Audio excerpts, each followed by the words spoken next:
You all are here, you've bought in, most likely you don't really need that spiel. It's more about the how than it is the why. So before we move into the hows, though, we're going to spend a little bit just talking about what do we mean by nature-based early childhood education, and how is that different from early childhood, and how is that different from environmental ed, and where do they come together? So we'll talk a little bit about that, and then we'll move into how do we do the work. First, we'll talk about pedagogy, sort of the how we set up the environment and our interactions with kids, and then also talk about some of the administrative things that come along with running a program like this. And then I definitely will have time. Hopefully, I'm gonna watch the clock carefully so that I leave plenty of time for questions during that part, because that tends to be where there's the most questions is administration of like all of the other things that are outside of our control that impact what we do, and how can we work with those different situations like regulators and so forth. So yeah, we totally have, it's funny, Shelley just said all ages, formal and informal. And that seems to be sort of the summary of who we have in the room, which is great, as well as you individually. So right now, you all know this, everywhere we turn, it seems like there's more and more talk about nature, which is great. A lot of you, I'm guessing, have been doing this work for years. This isn't new. Some of you may have been around when Richard Louv's book came out, and everyone was talking about it as though it was this new revolutionary idea, and environmental educators were like, we've been saying this for years, right? But he brought it to a public stage, and I think we owe a lot of gratitude to him for doing that, because now we are seeing it in mainstream media. PBS NewsHours had videos, New York Times, Atlantic. I mean, these major media sources are talking about kids outside. And we've seen that even more so now with COVID, right? This push to let's go outside. And I do want to highlight, and this will become clear as we move through here, that just going outside and having school outside is not the same as being nature-based, right? It's not the same as environmental or outdoor education. It is a great starting point, and I think it's an opportunity that we all can leverage and really take advantage of. But it is important to note that just doing what we do inside outside doesn't make it nature-based, right? But everywhere we turn, there's all this talk about going outside. And now we see preschools, nature preschools in particular, are just skyrocketing. And this is a graph here of programs for Natural Start Alliance has a map that they keep track of that, and you all can sort of self-appoint that you are a nature-based preschool and add yourself to the map. And when I started our program here in Midland, there were 12 programs in 2007. And now there's more than 585 programs that have said we are a nature-based program. That is our primary pedagogical focus. So they may do multiple things. They might be Montessori and Reggio Emilia and nature-based, but they have committed to that particular model. There are, of course, many other programs out there that are integrating nature in lots of ways that aren't captured on this map. And Natural Start is actually probably this next year going to do a survey. They were going to do it this year, but hasn't done that. Yeah, look at that exponential growth. Yeah, it's been wild to see just how quickly that has taken off. And so then the question is why? Right? Like, that's great. It's in the media. There's talk about going outside. It's growing. But why is it growing? And this is what's so important to really focus back on is, what is it that nature is doing for children and for all of us that we need to really keep front of mind?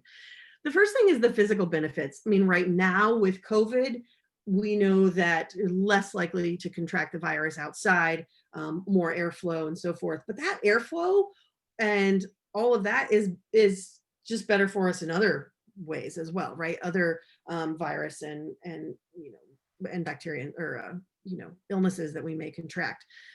There's also physical benefits of kids that are outside have better balance and coordination when they play outside in natural areas compared to traditional playground structures. They're physically more active.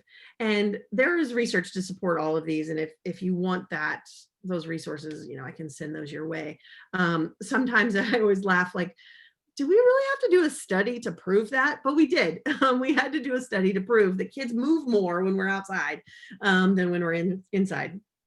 We also know that people recover more quickly from illness when they have views of nature. That's not even being out in it, but seeing it, but also recovery as well. So you'll see this, like hospitals now are designing new hospitals that have views out to the outdoors, have natural space around them, as opposed to looking at the rooftop units, right?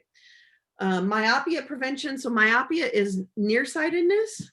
And I have always thought that, oh, we have this increase in nearsightedness among our kids because we have screen time, right? And we're doing all of this and they're just looking up close all the time.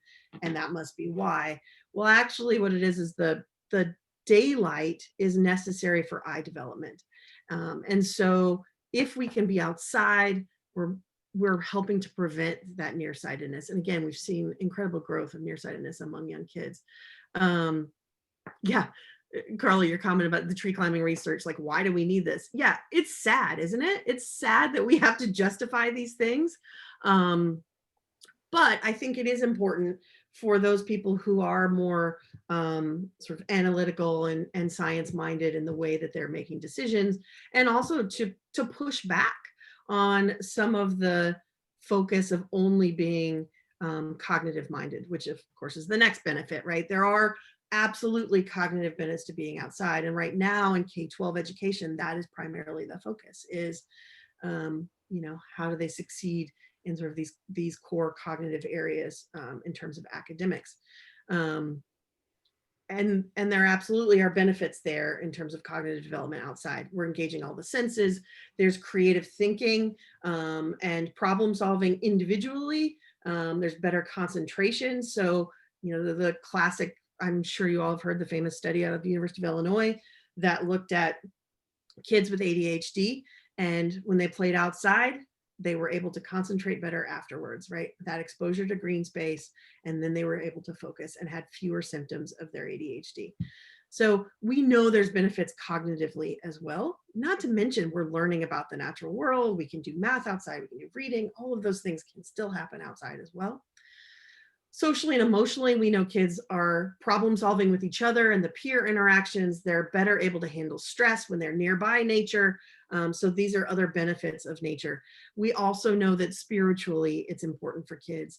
And we don't talk a lot about this one because it sounds, I think, too much like religion.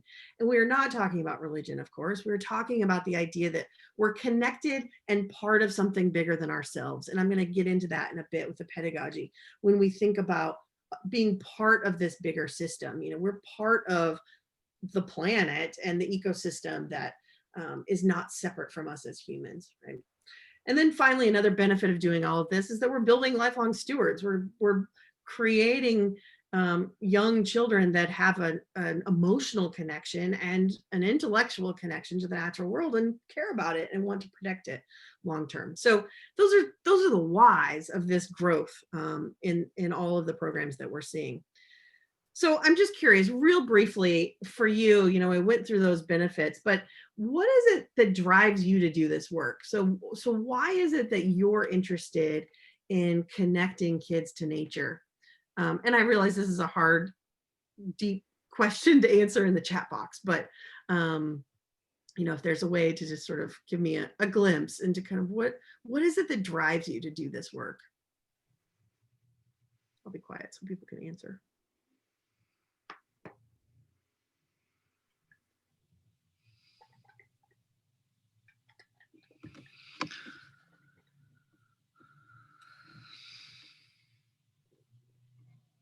Overall healthier and better for children. Share, yeah, joy of discovery. And Erica, for me, the just joy is so important. And I think something that we don't talk enough about. And that goes back into that social emotional piece and spiritual piece that just also the love of learning, right? And but the happiness, just being happy, joyful people. Childhood memories of being outside, playing in the mud, climbing trees. Yep. joy and connection to the world. And what's interesting is what you all are sharing is typical of what I hear from folks. And of course, those aren't what we focus on primarily in education. And so we have to remember, how do we make sure that that joy and that connection to the land, to each other, that sense of place and belonging that you're talking about, you know, how do we keep that to the forefront and push back on these things like worksheets in kindergarten, which just sucks the joy out of learning altogether, right? There's nothing fun about that. I mean, I'm in a PhD program and I don't like doing anything that resembles a worksheet, and I'm like, that's all I do is academic stuff, right? Yeah. And more children, and Carla, your point of more children deserve this access is, if we really believe that nature does all of these things and is so critical to being a whole person, whatever age we are, then shouldn't that be available to everyone? And that's why it's so great to see so many of you here from different programs, because it does help us to think about, how do we take this to not just the white middle class communities that can afford to pay for a preschool, right? But that this approach is integrated into all sorts of different models. Yeah, it's great. Thank you all for sharing that. It's always nice to hear.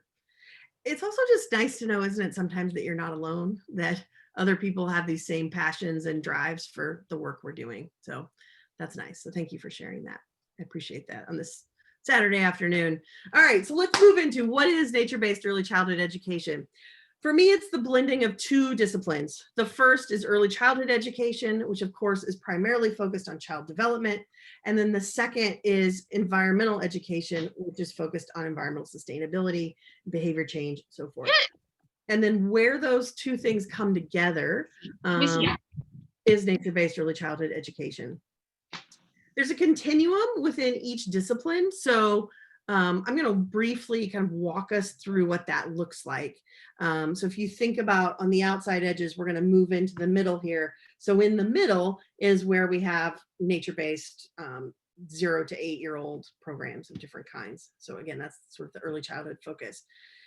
So if we first start on this early childhood continuum, on the outside there are programs that have absolutely no nature at all. And you may think, well, that's not true. There are absolutely programs that have virtually no windows to the outside. And when they go outside, they have an asphalt playground, and that's what they have. Unfortunately, there's more programs like that than any of us would probably care to admit, but they exist. But the place where people tend to start in integrating nature is to bring nature inside. There are fewer barriers, usually perceived barriers, to overcome in terms of bringing nature indoors. And so the starting point is often, how do I bring authentic nature inside and do that in a way that avoids this tidy, cutesy, and stereotypical views of nature? And we'll talk a little more about some principles about bringing nature inside. But right now, here's just a couple examples. You know, we've all known the sort of stereotypes of nature in the terms of, like, the apples are always red, right? And we all know that actually the red delicious apple is like probably one of the worst apples to eat, right? There's so many others that taste so much better. And we give them these cardboard apples and wonder why they don't like apples. It's like, because those are terrible, right? But also the idea that not all apples are red. In fact, some of the best ones aren't. And so to move away from some of those stereotypes, to also move away a little bit from the cutesiness. So yeah, red delicious are the worst. They really are terrible. That cutesy, and we do this all the time in early childhood, like, we just do a lot of cute. And raccoons, for example, in this game, like the little raccoon wearing a bow tie, like, raccoons don't wear bow ties, you know. I've never seen a raccoon with a bow tie. And yes, there are times where we're going to personify animals, they're going to be in storybooks and so forth. And there's a reason and value in doing that. But if that's all children see, right, then they don't know what the real thing looks like. They don't know what a raccoon really looks like. And I know that you may be thinking every kid knows what a raccoon looks like, but I'm here to tell you they do not. And unfortunately. And so moving away from that sort of cutesy version, yes, we can have some of that, but that they also see the real deal. And embedded in that is this idea that children are capable and competent, and that we should show them the real thing, because they're capable of handling that. And we don't have to dumb it down, if you will. So that's the first step, is people often bring this authentic nature indoors. And then now the next step is typically to think about the outdoor play area. And in the outdoor play area, to move away from traditional climbing equipment to looking at a more natural play area. And natural play areas are so hard to define, but basically it has a general appearance of nature. It has lots of loose parts, both natural and human-made loose parts that kids can manipulate and really change the learning experience for themselves, as opposed to structured climbing equipment that is the same every day, right? The diameter of the handrail up the slide is the same every day. The distance up the steps is the same every day. It doesn't change. And so, I mean, they get bored with it. And the slide is a classic example of this. If you think about the traditional slide, kids start, you know, the toddlers, they have to kind of reach up above their head and go up the steps, and they slide down. And then they eventually get to where kids can run up the steps, right? With barely holding on, they run up. And then almost every kid at some point will do the classic thing, and they'll go to the bottom of the slide and they'll try to climb up the slide, right? And it's amazing to me how many schools will ban kids from climbing up the slide. And yet they have solved the problem physically. They've mastered the skill of going up the steps, right? Now they need a new challenge. And so that going up the slide is the next challenge. And so, by the way, we should allow kids to go up the slide. And if that means, you know, then the response I often hear is, yeah, but then there's conflict because kids want to go down, and this, yeah, and that's an opportunity to teach and have that debate over, are we going to take turns? Is today just an up the slide day and tomorrow's down the slide day? I know some schools that have done that, where it's like Monday, Wednesday, Friday, it's you can go up the slide, but the other days it's down, you know, okay, fine. But at least there's opportunity for that, right? And I think, yeah, let children go up the slide. And that, for me, that's sort of a metaphor for everything related to climbing trees, like Carla talks about, to other risky play as well, right? So then, again, the natural play area is sort of the next place that people think about bringing nature in. And then the next thing is, all right, I want to leave the fence and go beyond the fence into more natural wild spaces. And a lot of programs start by having periodic excursions to other natural areas. So to nature centers, county parks, so forth. So for those of you that are non-formal educators in the room, they might come to visit you, right? And hopefully on a pretty regular basis. And that regular basis is important, because by visiting the same place over time, we're also learning about a place as it changes, right? We're seeing that long-term view of nature. Nothing in nature happens quickly. Well, unless there's a flood. Sorry, I was back to Carla's, like the dam breaking, right? That's different. But for the most part, nature's slow, takes a long time. And for them to see that over seasons, over years, and so forth. Yeah, I'm sorry, I'm looking at the chat, and there's great stuff. So that tends to be the next spot, is, okay, where could we go every once in a while? That might be a local park. It might even be leaving the fence and walking to a little wooded area nearby, but it's just occasionally going there. And then the next thing is to go every day outside the fence as well, so that we're thinking about learning inside, outside in the natural play area, and, sorry, clicked the wrong button, beyond the fence, into what we just simply call the beyond. And that's a term that came from Claire Warden in Scotland. And just the way to say that the area beyond the fence is just beyond. And that beyond is sort of a metaphor for something bigger than ourselves, right? So yes, ideally it's a more wild, healthy ecosystem, but it may even be in an urban space that's just not our schoolyard, right? It's something bigger than us in our local community. Yeah, all the comments about the animals that aren't actually from here. And that's why we're going to use real photos of things that are really here that they'll see, right? Driving down the road, like, oh, yeah, that's the picture that's in our classroom. And now I know what that animal is. You know, I had a story where we had a group come from an urban area to visit the nature center, and the kids just started all of a sudden like freaking out and screaming and running around. And we're like, what is going on? And they started yelling tiger. We're like, what? Tiger? They had seen a chipmunk, but they saw the stripes on the chipmunk and they thought it was a tiger.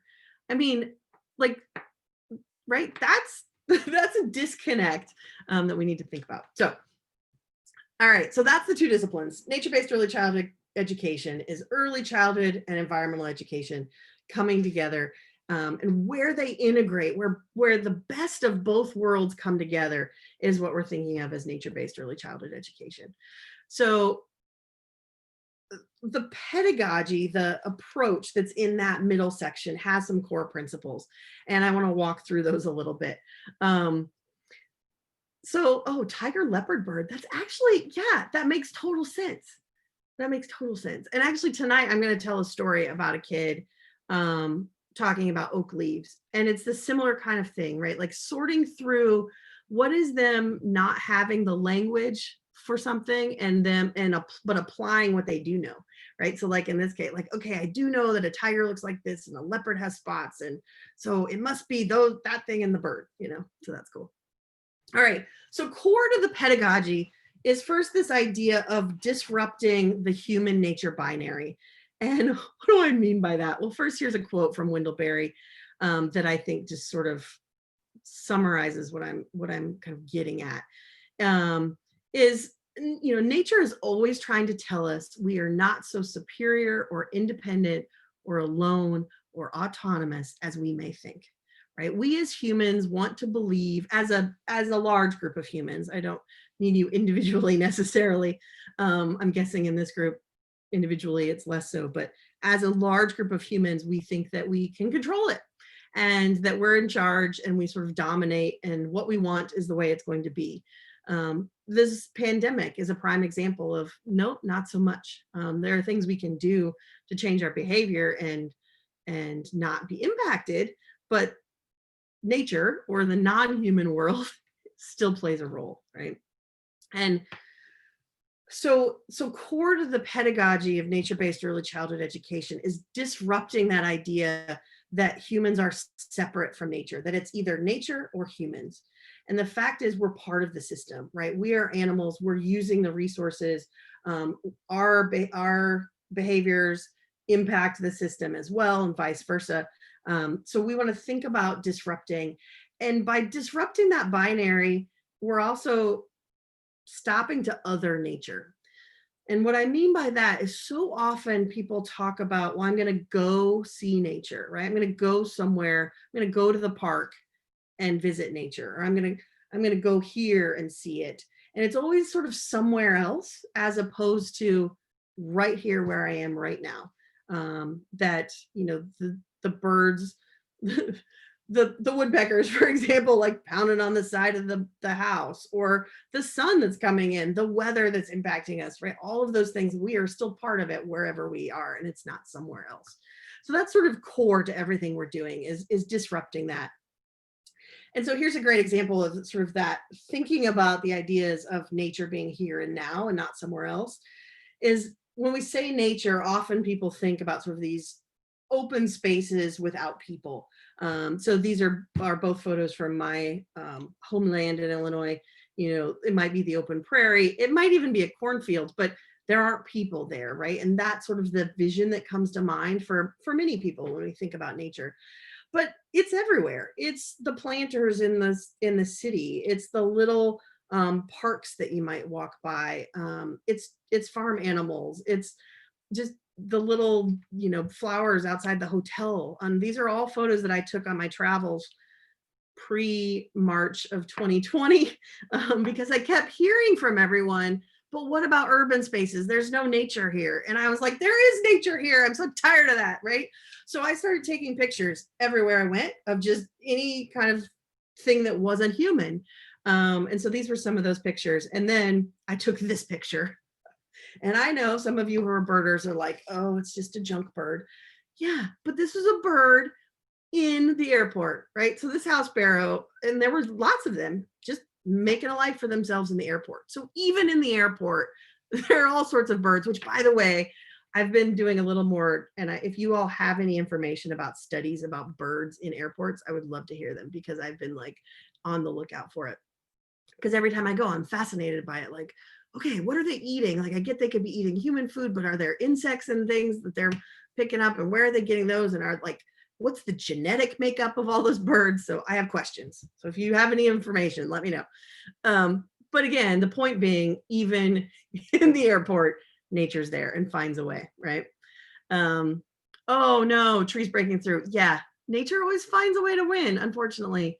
Yeah, as much as we don't like that sometimes, but, and yeah, home improvement stores.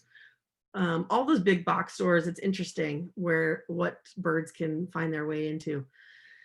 So the other things about the pedagogy is that there's extensive daily outdoor time. And what that's really about is having experiences, right? Get outside and have an experience. It's also child-driven emergent curriculum. So that means it's coming from the children's interest. And because we're outside all the time and we're letting children lead, it's almost always going to be seasonally based, because that's what they're experiencing, right? It's going to be pretty much right now. We might be doing some conversation and comparing to what it was like last week or a few months ago, but it's almost always about what's happening right now in the moment. And it emphasizes learning with nature. So I want to talk through a little bit about what do we mean by learning with. First of all, I think of 3 types of learning. There's learning in, learning about, and learning with nature. And we really want to focus as much as possible on learning with nature. So let's talk about what that looks like. Learning in is what I was saying is happening a lot right now, I think, with COVID, is that we're just physically moving what we do inside to outside. So it doesn't depend on the natural world for any kind of learning to occur. It's typically teacher-led, although it might be child-led, but this is things like, oh, hey, it's a beautiful day. Let's take the sensory table outside, or let's go outside and read this story, but it has nothing to do with nature. So it might be a story about trucks or ballerinas or something like that. We might draw, but we're not drawing what we're seeing, right? It's just sort of, it's detached from what's around us. It's just happens to be that we aren't inside the walls of the classroom. Then learning about is where the content or the focus of what we're learning is nature. So it could physically actually occur indoors or outdoors, either one. But what we're talking about is nature related. It's mostly teacher led, and sometimes it will build over time. So for example, we might be learning about life cycle of a frog, names of birds, identifying the insects that we're seeing, or how many legs does an insect have, that kind of information. Now, learning about nature is not inherently bad, right? And it's going to come into play with learning with. So I don't want to make it sound, and neither is learning in. None of these are bad. But our emphasis is more on learning with, because these other things will happen also. Hopefully that'll become clear. And by the way, learning in tends to be where people start.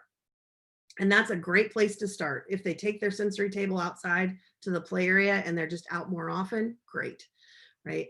And then of course we're going to learn about hopefully as a result of learning with nature. And so learning with nature almost always occurs outside. It's outside of teachers' plans, and it emerges from our experiences. It's things we see, we discover, and it's more than just a teachable moment. It isn't just, oh, this thing happened and I'm going to pause and let us think about it. But here the kids have found this pile of scat, and they're of course laughing and thinking it's hilarious. But this could lead to a whole study about signs of animals, right? But it's sparked because of this, like, whoa, these are these things we found. And then we walked down the trail a little farther, and now we found different scat, and we found some tracks in the snow. The winter is a great time for tracking because you can actually see the tracks. So be grateful for snow, right? But those are the learning with moments. And another way to think about this is that natural world or nature is another teacher, right? Reggio talks about this as the environment as the third teacher. And we're just saying here, we're narrowing in a little bit on the natural world as that teacher. So the reason this is so valuable is it gives learning a personal meaning. So in this case, you know, they found scat, they're looking at it, they're talking about it. They might ask, who is this from? Like, what animal made that? Right. And then we might do a little bit of learning about nature because we talk about, oh, how do we know? You know, what's it made of? How big is it? We might narrow in on, yeah, it's deer scat. And that's learning about, but now it's meaningful to them because it's their curiosity, right? They are wondering about this thing we've discovered. That is really the true sense of wonder, is like, I wonder what that is. I wonder what that's from. I wonder why it looks different than this does over here, right? So the beautiful thing about learning with also is that it builds over time. So I was with a kid one day, we were walking by the pond and they're like, whoa, what is that on the pond? And it was this time of year, maybe a little bit later. And there were what we call pancakes, ice pancakes on the pond, right? So there were these little patches of frozen, just, you know, frozen water, little ice patches that were floating around on the pond that suddenly it looks different. And how much more meaningful it is for them to notice that and ask a question about what is that than me to say, you know, the pond's freezing, or yeah, yesterday the pond was open and now it's frozen and now we're going to move on, right? But it was a moment of where the child was curious about it, and so it had meaning to them as opposed to just me telling them. And yeah, that's what they're going to retain, is what they're excited about. You're absolutely right, Teresa. So it's that wonder and discovery and using that as another teacher, and it is so much more than we can ever plan for. And that's an inherent assumption with this learning with approach. I can't plan for everything that's out there. I have no idea what we're going to find today. We might find scat, we might find a dead animal, we might find a tree that is blown over, right? And even if I wanted to find those things, it would be really hard to set it up so that it happened, that we found it exactly at the right moment. And so we're just assuming that, hey, this is what nature's going to provide for us, and have this wonderful moment for learning. Also inherent in this learning with is that children should be heard, that they have a voice. We know that, but that we're going to listen to it, right? They always have a voice. It's just whether or not we listen. We also assume that they're capable, that they can handle this, you know, that they can do the work that we want them to do. They're capable of looking up a bird in the bird book, figuring out what it is. They're capable of climbing the tree, all sorts of different things that they're capable of problem solving between each other, right? It's recognizing and sort of valuing them as capable individuals, and also recognizing that risky play is important. Do you ever go out ahead and explore? Yeah, absolutely. So one of the interesting things with learning with is that even though a lot of times we're sort of discovering what's there, and it might initially spark something, we then will build on that. So actually, you were asking about a dead animal. One time we started when I was a director, we found a dead deer in the woods, and it led to this great study with cameras and so, you know, motion sensor cameras and all of that. And then after that, we got to where we would just put a roadkill deer in the woods and visit it and just happen to find it, right? We would walk that way and just happen upon it. And so in that case, we were doing a little more of changing the environment, but still allowing it then to unfold, because we didn't move it at that point. So now it's what's coming to visit and what tracks are there and how is it decomposing. And so we would visit it over time. But yeah, dead stuff is great fun to study with kids because they love it. They love all that gross stuff, whether it's poop or dead things, they're all about it. So yeah. And yeah, if there's some cool thing, I mean, that's the other thing, is we know what happens seasonally, right? So it's the same like with maple syrup. A kid would probably never figure out that, hey, if we collected all this sap out of here and boil it down, we're going to have this, you know, sweet, yummy thing. But we know that. And so we can sort of provide an opportunity to experience it. And then it might lead to different interests from there. I've had some groups that have created their own sugar house in the play areas because they were so excited about it, and making the syrup. Others have been all about making pancakes or counting how many jugs, and so they got into the measurement idea of like what's a gallon versus something else, some other measurement. So, you know, the initial spark we might put forth because we know. But again, philosophically, this idea of learning with nature. All right, and then finally, the idea that learning occurs in 3 different spaces. So it's inside, outside, and beyond, and all connected. Now, there are going to be times of the year where we're never inside, and we're only outside or beyond the fence, but it connects to all 3 of those.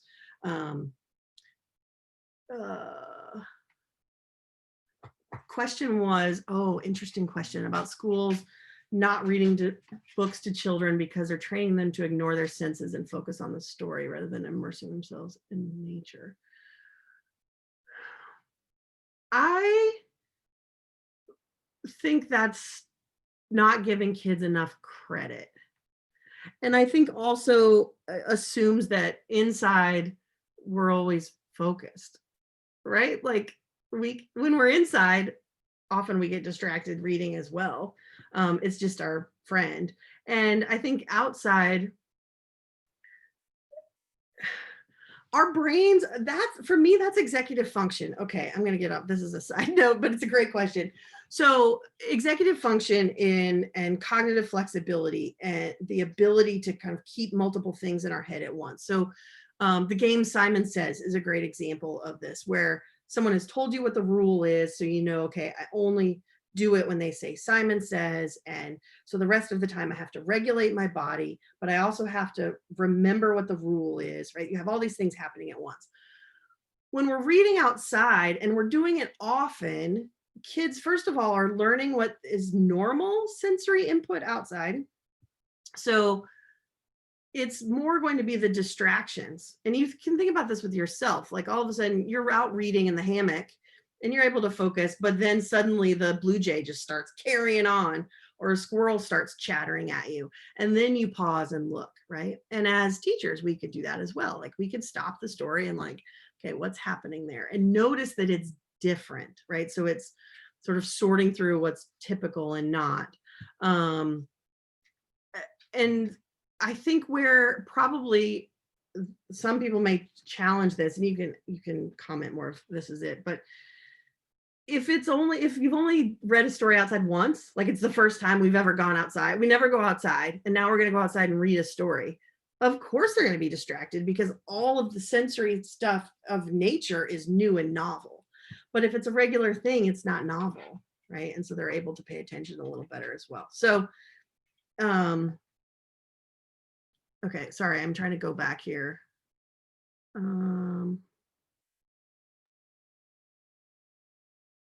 Yeah, right. Hearing the real bird, like you're reading, and then you hear the real bird. Yeah, I mean, Teresa's point of like if a natural item makes the noise or something, and that's all right, right? The book's still there. We can come back to it, and that's also making us aware. It's just a general awareness of the world around us by, yes, we're reading, but we also notice this other thing. Where inside, what we're going to notice is that some kid made a noise or kicked something, or you know, the door slammed. So even outside, at least it's sort of these bigger picture interactions of what's happening around us. Teresa, I go with nature. Yeah. To address the elephant in the room because we don't want to lose in the distraction. Yeah. So the interesting thing here is, I'm guessing, Leslie, if I had to unpack whatever the advice was you were getting on this, is that the attitude is on control, and that right now what I want as a teacher is for you to listen to this story, and this is most important, is to listen to this story. Where if I'm thinking about it from nature education standpoint, actually the connection to the world around me is more important. So I'm going to stop the book, right? And we'll come back to it because it'll be there. But this moment we can't replace, whatever that moment may be. I'm thinking about actually this picture that is here right now on the side of the slide. This kid and I were out walking along the edge of the soybean field, and she was kind of behind me for a while. And then all of a sudden I hear her start cawing like a crow. And there was a crow calling, and I realized, I turned and looked at her, and they were calling back and forth. It weren't really, the crow wasn't calling to her, but the crow was calling and stopping and calling and stopping. And she was having that conversation back and forth. And like, that's that moment that I couldn't have created. I couldn't sort of inspire her like, oh, listen to the crow, let's pretend to call back like it, right? That doesn't have the same kind of meaning as her noticing it herself. And I think that's the same thing with the story. Yeah, absolutely. Always pause for the connection in the world around you, because that's the connection to something bigger. That's also where it's meaningful learning. It's meaningful to their lives and their interest, right? It's coming from them. Okay. How are we doing on? Whew, okay. There's so much to say, y'all. This is good. So these are good questions too. All right. So then we think about these three spaces. I talked about the inside, outside, and beyond. And really there's a continuum here of the human structure. So that inside, it is really human organized and sort of dominated, and then outside less so. And then the beyond, the natural world has sort of set up the environment for us. And again, that's where we're going to find more of the learning with, as opposed to just learning in that space. So we're just briefly going to walk through each of those. So inside, we're going to have designated areas that are labeled, materials are labeled. This will look very much like a traditional classroom. We're going to have lots of human materials, human-made materials, but we're also going to have some natural materials as well. But then as we move further out towards the outside and beyond, we'll have more natural materials. So outside, we're going to have general zones that are sort of designated, but they're not labeled for particular use necessarily. And we're going to have a more even mix at this point of human and natural made materials. So yeah, we might still have tricycles, but we're also going to have natural loose parts like sticks and leaves and pine cones, as well as other human-made loose parts like buckets and so forth, shovels. And so those are all things they can manipulate. But we're moving to where the natural world is providing a little more input into the learning, right? So we're moving closer to learning with. Nature's becoming another teacher in all of these interactions. Yeah. And oftentimes they're more focused outside. Back to the book thing. The other thing with that is there's a tension. I mean, this is back to that research about the outside and being able to focus, fewer symptoms of ADHD. We also see less conflict outside. So reading a book outside, there's a little more room to have your own individual space to listen to the story as well. You can lay on your back if you want, and you're not going to kick your neighbor, so forth. So those are other benefits as well as being a little more attentive. Okay, so back to the three spaces. The beyond then is more of a designated space for labeling, or in terms of labeling, like we know, oh, that's the big tree, or that's the sand hill, but we don't actually label it with a sign or anything like that. Natural materials are really going to dominate out here, right? That nature is the other teacher, and it also positions the adults as a co-learner with the kid. So we're changing the dynamic a little bit when we go to the beyond, that the teacher and the child are equals, as opposed to, hey, I'm going to tell you what I know and what we're going to find, what we're going to experience. And of course, the beyond is this idea of connecting to something bigger than ourselves. And I just want to point out here, I have this picture on the far right of a more urban space, because that beyond doesn't have to be a natural wild space. I mentioned this earlier, but even in an urban area, it's still unknown what we're going to find, what we're going to see. It's still not just my little world. You could almost think of it as like Bronfenbrenner's ecological systems theory, right? We're moving from just me, the child, to the school, to now we're going to go out into the community. And so now we're moving to something bigger than us, into this bigger world, for those of you that are familiar with Bronfenbrenner and child development. All right, so those are the sort of the core ideas, again, of the pedagogy. So I know that was a lot. We spent a lot of time on that, but this disruption of the human nature binary, lots of time outside, every day, no matter the weather. And I know I didn't really hit on that, but really all weather unless it's dangerous. So raining isn't dangerous, right? Extreme colds without clothing is dangerous. Rainy and cold without the right clothing is dangerous. But as long as we have the right clothes, there aren't many times where we can't be outside. And then this idea of learning with and the learning occurring across the 3 spaces. All right, so now I've talked a lot for an hour. It's time for you all to have a chance to talk to each other. So what we're going to do right now is we're going to go into breakout rooms, and I want you to think about the pedagogy itself that we just talked about. This is sort of big, and I realize this is sort of theoretical, and we're going to move into how do we really do it. But we also talked about this continuum. And so think about, where do you see your program on this continuum? Is that where you'd like to be? Or is there somewhere else that you're striving for? And just in general, what questions do you have about that continuum, about kind of what is nature-based early childhood education? And then we'll come back together. So this will just be brief, like 5 minutes. So a quick, also, because this will be the first time you've met each other, quickly introduced each other, like your name and where you are, but be fairly speedy about it, and focus on this part. All right, so just a technical thing before we do this. Oh yeah, and anything else that comes to mind, of course, you're welcome to share. But if you're not familiar with Zoom by now, it's, November of the pandemic, we're probably pretty familiar, but just in case, you'll have to select join the breakout room. And then when I close the rooms, you'll have 1 minute to wrap up, and then it'll just automatically bring you back if you haven't wrapped up by then. Okay. Questions before we try to look here? Okay. Oh, actually, I think Carly, you have to do breakout rooms. Okay, I wondered about that. I just had and maybe do 5. Is that what you're thinking? 4 people each room? Yeah. Yep. Exactly. That'd be great. Cool. Thank you. Okay. They should be open now.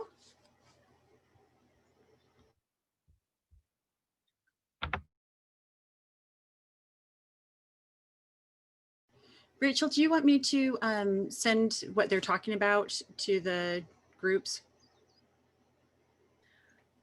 Oh, sure. Question or whatever. They can't see that anymore. Yeah, actually, I can copy it straight from the PowerPoint if you want. Okay, yeah. And just put it in chat and put it for you, and then you can copy it. Yeah, that'd be great. Okay. Thanks. I haven't actually been the host of a breakout room. I didn't realize I had that functionality. Yeah, it's awesome. Well, I was just thinking, I was like, oh, we didn't make, like, oh, now I can. I did just make you a co-host okay. As I was doing the breakout room. And then I was like, well, maybe she wants to do that, and made you the co-host. So no, that was perfect, because I was like, I swear I did not have that button a second ago. So perfect. Yeah, and I'm going to make it quick. That went longer than I rambled on a lot. We're chatting a lot in the chat room, and sorry. No, it's good. Well, it's good because honestly, I'd like it to be in a way even more of that, because in the moment, right, I can see someone has a question. I can read their face if they have a question. And so I'm trying to like read this and respond all at the same time. So yeah, totally understand. But no, we're actually, I'm actually not that far off schedule from what I was thinking. So yeah, it's good. I tell you, 3 hours is especially hard, and virtual where I feel like I'm just sort of talking to myself. So it's different. It really is. Yeah. And but I think you've built in meaningful ways to connect to the different to make it more interactive, so that people are putting something in the chat room or contemplating something or things like that. And so I'm always watching how other people are facilitating things like this to learn what I can as well. So yeah, good to see that. One thing I've done with my students that I thought about doing with this, but I didn't know how many we'd have. And, it was one of those and also just tech savviness is a challenge. But with my undergrads, I have a Google Doc for every class. And everything is in the Google Doc with like the agenda, things to comment on, like it leaves a space so they can comment there as well, or questions. So we sort of have both happening at once. anyway, so we just, then everyone knows like, oh, this is where we are in the process. You know, this is what we're doing next. But anyway, okay, so we started, we got 2 minutes in. Marcos Stoltzfus from Mary Lee Environmental Center. I'm not sure if Yeah. but some of the training that they've done this summer, they've been really good at using a Google spreadsheet, and they call it the mud pit. And then they have specific places to enter things, and they kind of guide you along with it throughout it and such too. And then it captures what happened as part of it as well. And right, then it's sort of a note-taking place as well. yeah. Yeah, for sure. No, I know, and that's what it's hard to know. And what people's, especially for something like this, like, do people have a laptop, or are they on their phone, or are they on their, tablet? Like, it's just sort of hard to know for sure. But and some people don't have is everyone in here? Are Anne and Arletta, are you all here too and just listening to us chat? they may be not, like, they haven't, they stepped away. Oh, they maybe didn't go into the room. Okay. Yeah. I hadn't seen this side of it. I think it looks like everyone's assigned. Okay. Oh, okay. Yeah. So okay. They haven't joined it. That's what it looks like. Okay. Right. Yep. Some of them a little bit smaller, and they'll be okay. I think they'll have more in-depth conversations. So if you would give them a 1-minute warning, because I was assigned to a room before you made me the co-host, it wants me to join before. So can you give them a note, like, just hey, 1 minute, and go ahead and close the room, and they'll be able to come back. Hopefully they'll know that. Yes. Okay, they've got a minute. Yeah, and some people don't have video or microphone, we noticed in earlier sessions and such. So oh yeah, it's a lot of variables. And who are you going to get? Who's going to be places? And right. Yeah. No, it's a challenge.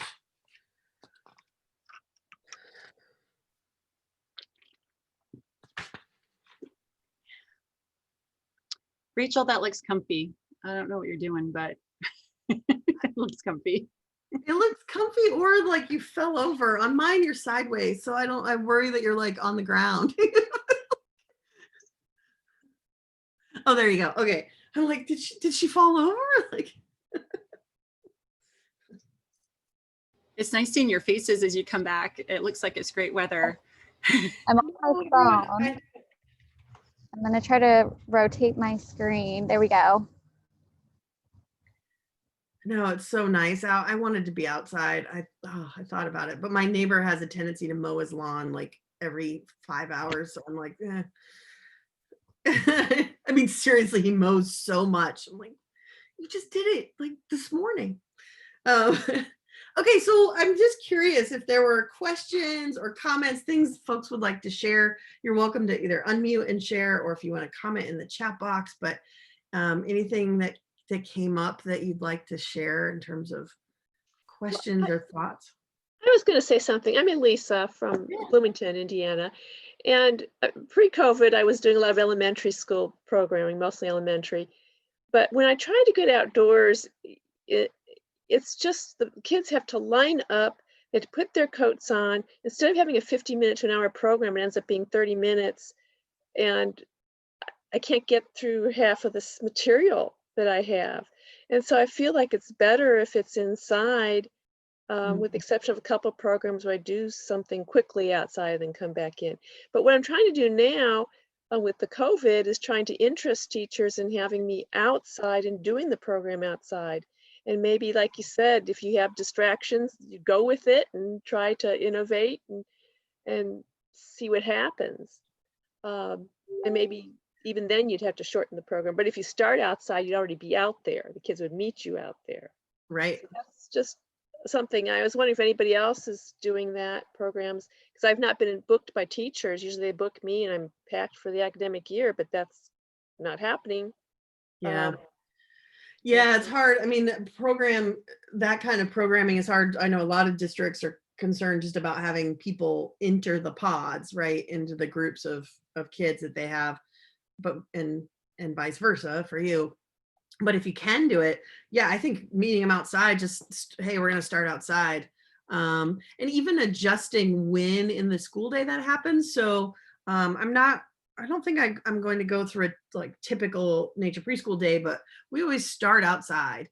And one of the benefits of that is they're already dressed and ready to go. So there isn't a need for transition. So even if you could switch to where your program is at the beginning of the day or right after lunch when they're already dressed and outside for recess, or the last thing of the day. I mean, the unfortunate thing with last thing of the day is things tend to Attention get spans, yeah. well, and more like, oh, we got to go now because the buses are here or whatever. It just seems like it's always a little bit shorter. They're late to get to you and so forth. But if that would help reduce a transition, maybe, so then they're already ready to go. And then also, I think, and I'm going to talk about this way more tonight, but this idea of really focusing on the experience for the kids and letting go a little bit of the sharing of information, right? And sort of Which goes is back to hard this. for me because Yeah. I have my notes and I'm attached to certain phrases I use and words, and I get excited about it. And to do Yeah. that's scary for me. It's obviously No. scary, but I understand what you're saying. Yeah. That you're going to impact them more if you say, well, what's that? You know, even if you don't know what bird it is, just say, what do you think they're communicating about? Right. No, I know it's hard because we feel also, I think it's like, well, we have these goals and objectives to achieve. Like, that's why you're here, is I'm supposed to be helping you to meet your science goals or whatever it is. Yeah. And it's sort of, it may at times feel like, what am I doing? But for me, it's going back even to ourselves. I mean, all of us that were fired up about it. And I'm guessing that you're the same way, Lisa. Like, you had these amazing connections or experiences at some point that got you so excited about learning about nature, right? Whatever it Right. is. And so thinking of it instead of, I'm providing them with those moments. If this is the only time they're going to see a bird up close, or they're going to, I don't know, something exciting happening outside that got you excited about it, right? Then that's going to be the focus. And I know that's really hard to let go of. But that will have the impact long term, most likely, more so than, well, I have this list of things I want you to know, right?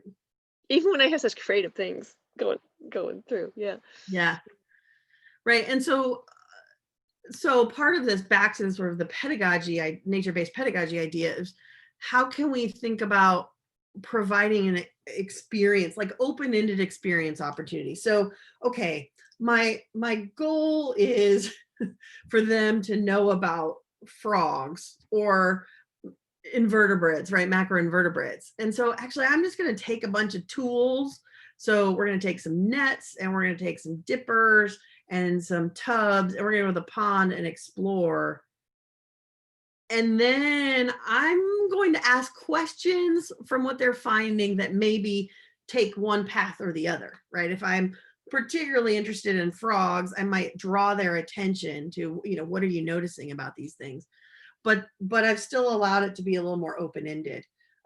Same with insects. Okay, if we want to learn about insects, we're going to go out and look for them and gather them and just explore, and then what emerges from that. So framing it instead of kind of what information am I going to tell, what experiences am I going to provide that will open the door for that information being of interest. But I know it's hard, and especially when you're being paid to do it, right? Like the school's paying you to come and tell them about these things. It's like, yeah, I want to do that, but I also want to provide them with the experience. So I get that it's a challenge. Any other questions that came up or comments during your conversations? Teresa says often it's more rewarding than what they were going to get out of the program you'd planned for. Yeah, absolutely. And what's interesting about this that I also think we don't talk enough about, especially in early childhood is the joy that the teachers have. So not only is it more rewarding for the kids, but the adults are having more fun, and it's more rewarding for the adults as well. And I think even whether you're in a formal education situation or non-formal, it's those moments you weren't planning for that we all learn something. It's like, whoa, that's cool. I had no idea. Right. And that's where everyone is excited. And if we're all excited to be learning and discovering together, you know. But what I have to be careful about is when I come in, I'm paid by the district, not a school district. I have to meet state science standards. So the experience is fine, but if I'm not providing science standards because we've gotten off on something, I may not be invited back. So I have a lot of pressure on me too in that situation. Yeah. That's why it's going to be an adventure if they actually do invite me to do it outside. Yeah. I don't want my notes to fly away. You got wind, you've got all sorts of other things you got to think about. Right. Has Indiana adopted next generation science standards? No. No. Okay. There's a few of you know. Okay. Well, even without that, I mean, sort of the idea behind NGSS and sort of this new approach to science education is emphasizing phenomenon first, and having an experience, and then figuring it out from there. And so you could still probably align whatever Indiana's standards are to NGSS and look at what phenomenon, what experience could I provide, you know, that then they can make sense of. And again, you might have to direct that a little bit, and there's going to be some side tangents, but it's all connected, right? You can probably always bring it back to whatever that particular performance expectation or standard is. Independent school, but use NGSS. And that's just it. You can use those materials even if Indiana hasn't adopted those standards. But the idea of NGSS is to focus on a phenomenon of some sort and then the figuring out of that. So again, it's flipping it so that the learning with an experience is happening first, and then the learning about happens second. I know it's hard to kind of let go of our norms that way. Okay, we're going to keep moving here. I'm going to go back to sharing my screen. I lost the chat window again. Why does it do that? Sorry. There we go. Okay, now it's back.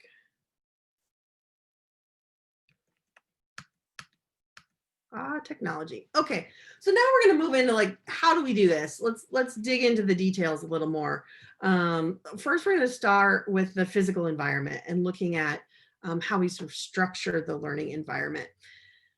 I already mentioned inside sort of designated areas. This will look very similar to a traditional space, but there are going to be more natural materials, and there will be more subtle differences that help us to integrate nature into the indoor space. So we're going to walk through that a little bit.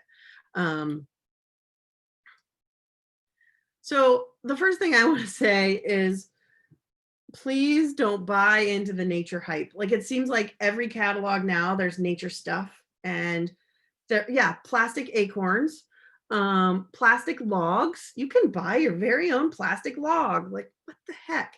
And these are cardboard tubes that are wrapped in bark. Well, that's lovely, except they're photos, so they're just these smooth, clear photos of bark.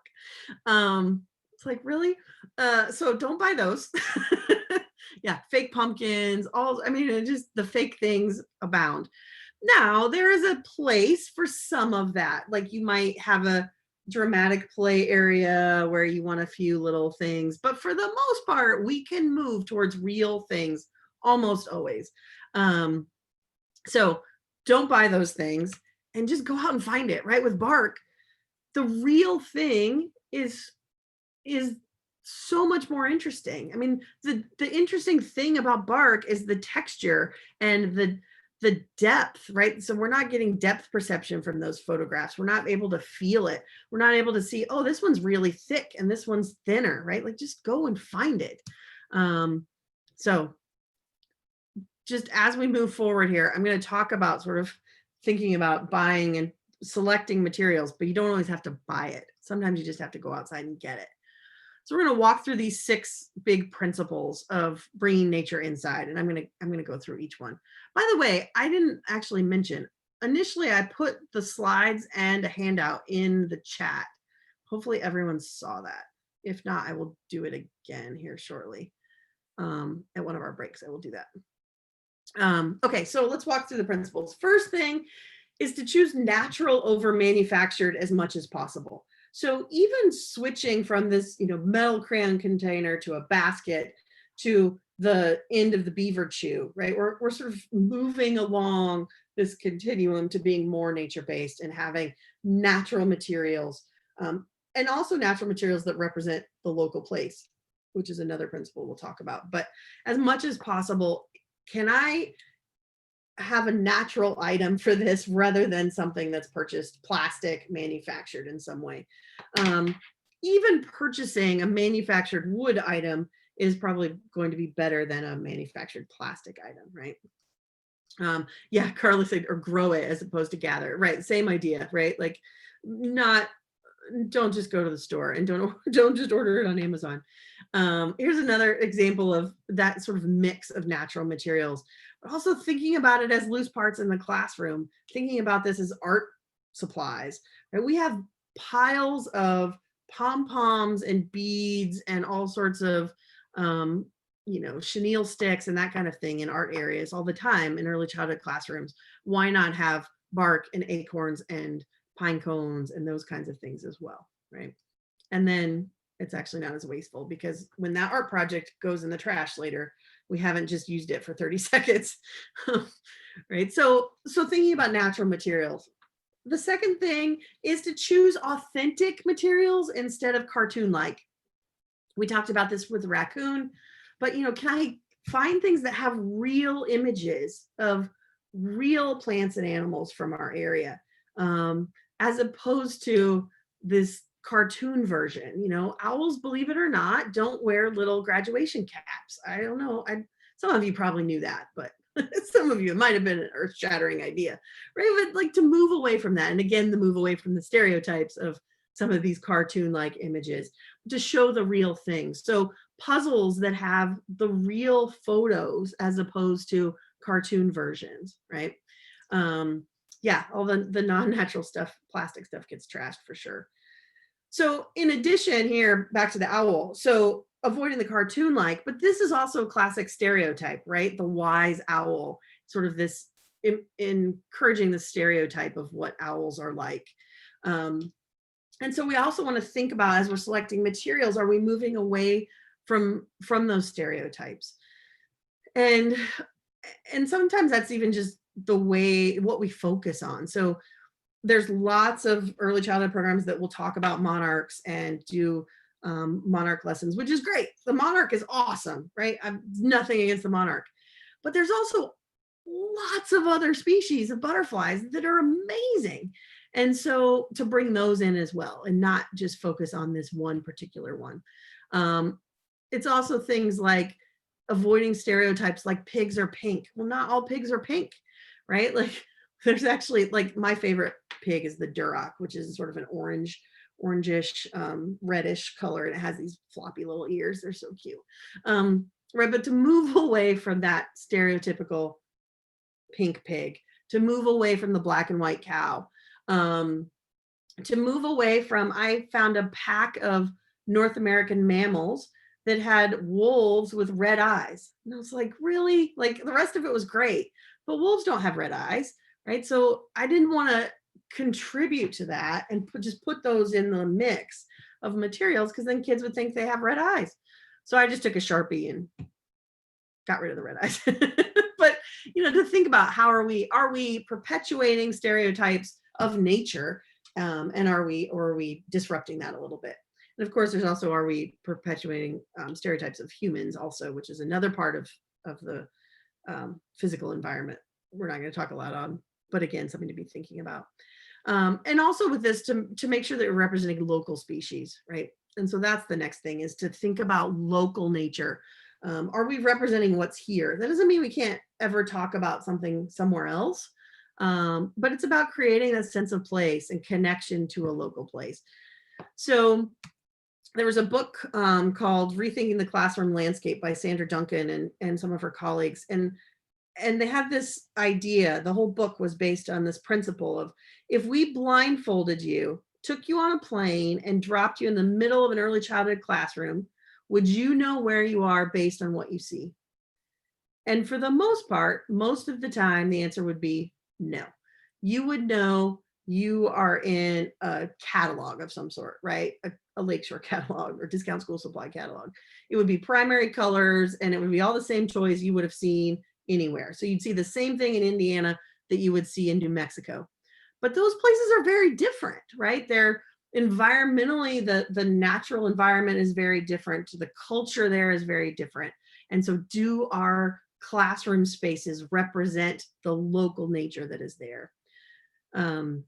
And, you know, would we be able to tell the difference? At least generally, right? We kind of all could, if you imagine, okay, I can imagine what the Southwest looks like and feels like compared to Indiana, compared to Minnesota, right? You know the feel of those is different. Yeah, love Sandra. She was in Indiana, right? She's a Hoosier. Yeah. So bringing it full circle for y'all. So I'm curious, okay, when you see these 4 pictures in the chat, I gotta move this here. Do you all know where the photos, where do you think those photos are taken? I'm curious. So you can, I don't know, 1 through 4, however, if you want to do left to right, if you just have a guess on any of them.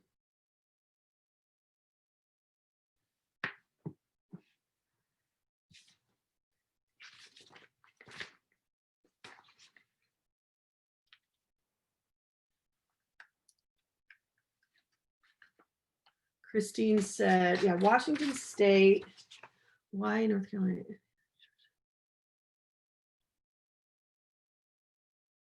Michigan, Northwest Coast or Upper Michigan. Photo 3, Midwest Lakes region. Okay, this is so interesting. It's yeah, it's so interesting. I need to start doing this more. Yeah. So because you all as environmental educators have a different awareness, I think, of the natural space than those who don't, right? That aren't sort of embedded in that world. So you all are pretty darn close on these guesses. So the one on the left, the far left, is California. So West Coast, I heard, yeah, like the Washington, California, Oregon. It's like, okay, that has a different kind of ocean feel, right? The one on the far right is Maine. So, you know, a couple of you mentioned that, you know, like, oh yeah, that's East Coast, sort of northern East Coast, way up East Coast. They don't call themselves East Coast, but you know what I mean? And then these middle pieces here. So the one on the left is Lake Michigan. It's Mackinac Island. I had to like remember which side of the island am I on there? Where was I? And then the one next to it on the right is actually my family's pond in Danville, Illinois. So those of you that were like, oh yeah, this is Midwest. This is more Indiana, Illinois kind of feeling. So yeah, you all were pretty spot on in terms of like, okay, ocean, right? There's a different feel there versus fresh water, the vegetation. And so you think about all of those, you all were reading those cues because you have that experience outside, right? You have those experiences in different places to relate to. You know what is true to your place and what is similar or different from it in other places you visited. And so we want to create that kind of knowledge that's so deep that we don't even really talk about it most of the time, right? It's not explicit. So to kind of bring all that forth. Yeah, Mackinac Island, right. And so that's another reason, like traveling and seeing those different perspectives, the kinds of trees that are there are a little different than what you're going to find like in Illinois and Indiana. So anyway, back to the idea of representing a local place so that we know, yes, this is what's true here. So it's back to that, you know, place-based learning and knowing what And creating a sense of place means we know it in a really deep, not just cognitive way, but also some of those physical ways. We know the smell. I know you all know what I'm talking about. The smell of the soil in like March and April, right? When they're working the fields, and that smell is different than in the fall. So to think about, how do we represent that? So the next thing, so there's kind of representing what's outside, but then we also in the indoor space want to blur the lines from the inside to the outside. So yeah, we're indoors and this is an indoor space, but as much as we can, we want to still connect to the outside and not separate ourselves from it. The most obvious way is natural light, right? Get rid of the fluorescent lights, have windows and views to the outside. And by the way, it isn't just natural light, it's seeing outside as well. I've seen some preschools that have been built that they've put natural light in, and that's beautiful, but the kids can't see out the window. And it's like, oh, for crying out loud, right? The kids need to be able to see out the window. So window sills that are kid height. But then also being explicit about what materials we provide to make that connection. So here at the bottom, you see this binoculars. And then you see an abacus. And for any of you that have been with preschoolers, especially, and an abacus, you can pretty much always count on something happening. And it's like this. Some kid's gonna walk up there and smack all of the beads from one side to the other. And they're gonna do it like 5 times and then they're gonna walk away, right? Because they don't know what that thing's for. Like, we never actually use it for counting. Well, in this case, what they did is each row has a photo of a bird or a squirrel that they're likely to see at the bird feeders right outside the window. And then it has the name as well. So then the counting is actually meaningful, first of all, and it connects to what's happening right outside. So we have our bird feeders out there, we're able to see it, we're able to interact. And again, it's blurring that line so we're not separate from it. It isn't, now we're in this sort of blocked off, isolated space indoors. We can see what the weather is. We can see how the animals behave differently accordingly. And it also is a nice little blind, right, from the bird feeders. We can actually, we're more likely to see them up close than from a distance. And then, yeah, having the binoculars there as well. So again, thinking about how do we make that connection? And this is also things like informational text. So having field guides in the classroom, as well as storybooks. But we were outside and now we're back in. So we're going to talk about the birds we found, or we see a bird outside the window. We're going to go to our field guide and look it up. And I hear sometimes people say, yeah, but 4-year-olds can't read. Field guides are really involved. They are really involved. But there's pictures, there's maps, there's sizes, right? There's all these other clues, and it suddenly is made reading meaningful. If I want to know the bird that I saw and I'm curious about that and I want to identify it, now I can teach them how to use a bird book, right? I'm sort of back to our earlier discussion about the experience first. And then, yeah, preschoolers love them. And it's always fun to hear what they come up with. Like, I was with a kid once, it was a barred owl that we'd seen, but he was pretty convinced that it was a great gray owl from in the Upper Peninsula in Canada, which is like, you never see, right?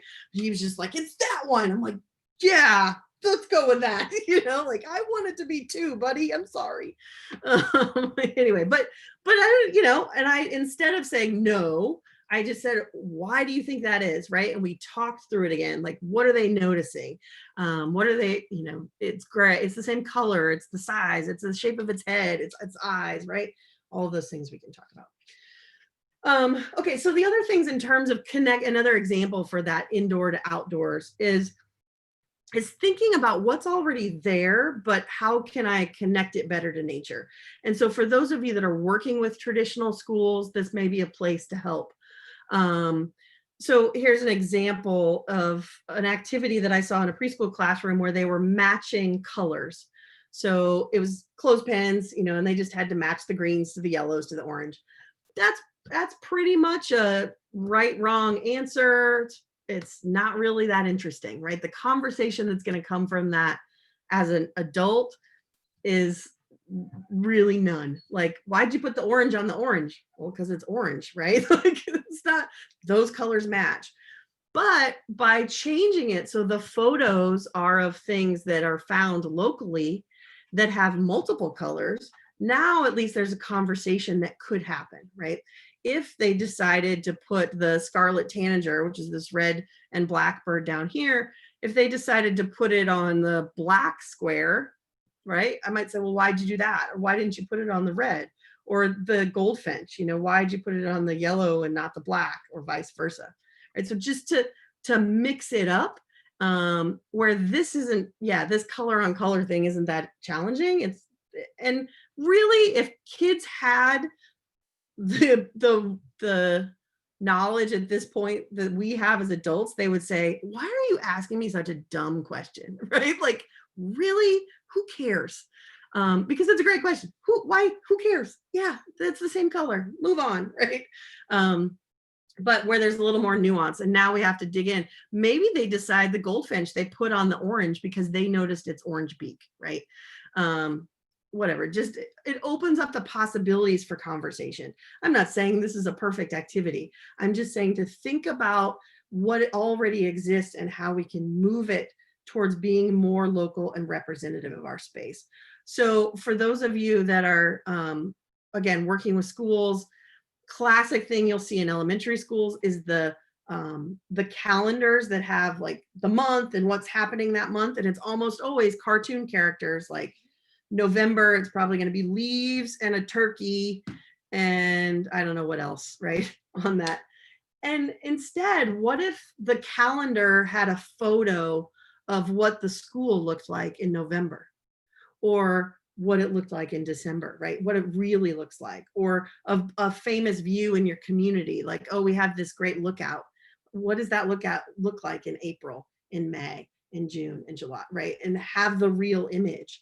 Yeah, Teresa, they have pumpkins, right? Cartoon pumpkins, cartoon turkeys. Those are probably what's on those, right? But so even just switching the calendar to a real photo locally, switching number lines from random objects that don't have any meaning to what have we found outside that we could count and make our own number line from, right? That are real outdoor experience or things that we've seen. So we might, you know, gather 5 acorns, and we might gather 6 pine cones, so forth.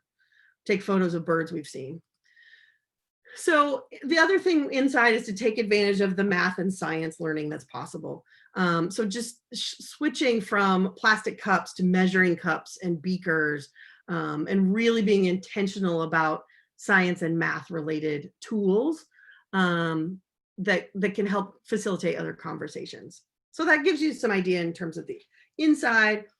Outside, I already talked a little bit as sort of these general zones. They're designated, but they're not labeled. They don't have, you know, we don't have a messy area and this is our art area and this is our climbing area, but that there's more freedom to move within, and they're just, if they're labeled, it's more so that for communication, we know where to go. Environmental print can come in other ways, because I know that's a concern often that comes up with this one. And now we're moving towards more natural materials and less human-made. So you're probably hearing me say this a lot. Carla, I'm sure, is loving this. More loose parts, right? It's all of the things. Yeah, it's open-ended. It's things, whether they're human-made or natural-made, wherever they came from, that can be manipulated and used in multiple ways, that they don't just have one purpose. And the more variety there are of loose parts, the more creative and interesting the play will be, inevitably, almost always. So loose parts, straw bales, like here. The saddle, I want to point out this here in the middle. So this is just a log that they put a saddle on. There's a helmet because, of course, the kid that was playing here was really into horses. Helmet, because you have to have a riding helmet, right?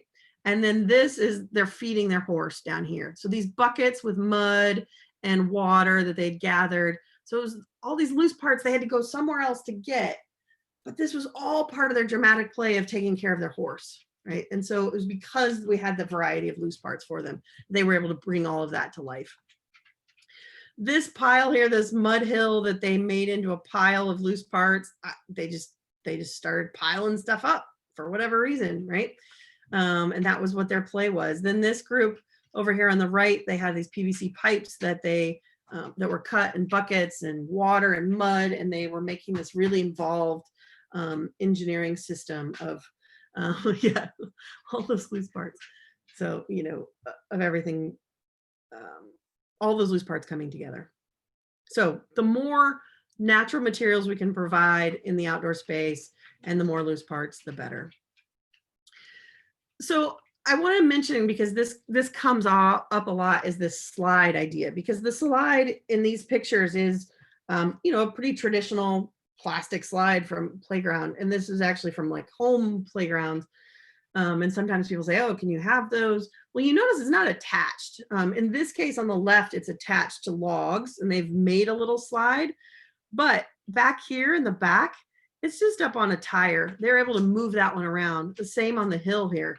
So they're able to take it somewhere else. Maybe they want their slide somewhere else. They want to build up their hill and make it even bigger. I've seen ramps in the snow rather, where they will pile snow and make a new ramp. So, you know, these are two different programs here that had these movable slides that really does allow for kids to change the play.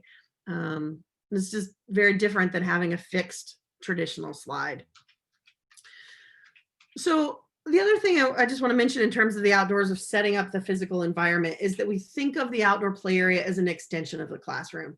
So of course, just like inside, it needs to be safe. So we're going to remove hazards like dead trees and poison ivy. We're going to take those things out of the play area. We're going to have a variety of spaces. So there's sunny and shady spaces, open spaces, nooks, so forth. But then thinking about that mix of elements, so of the sort of fixed features, if you will. So there might be some trees, there might be a little mini cabin, we might have a mud kitchen area. The photo you see here on the right is a little transient art area.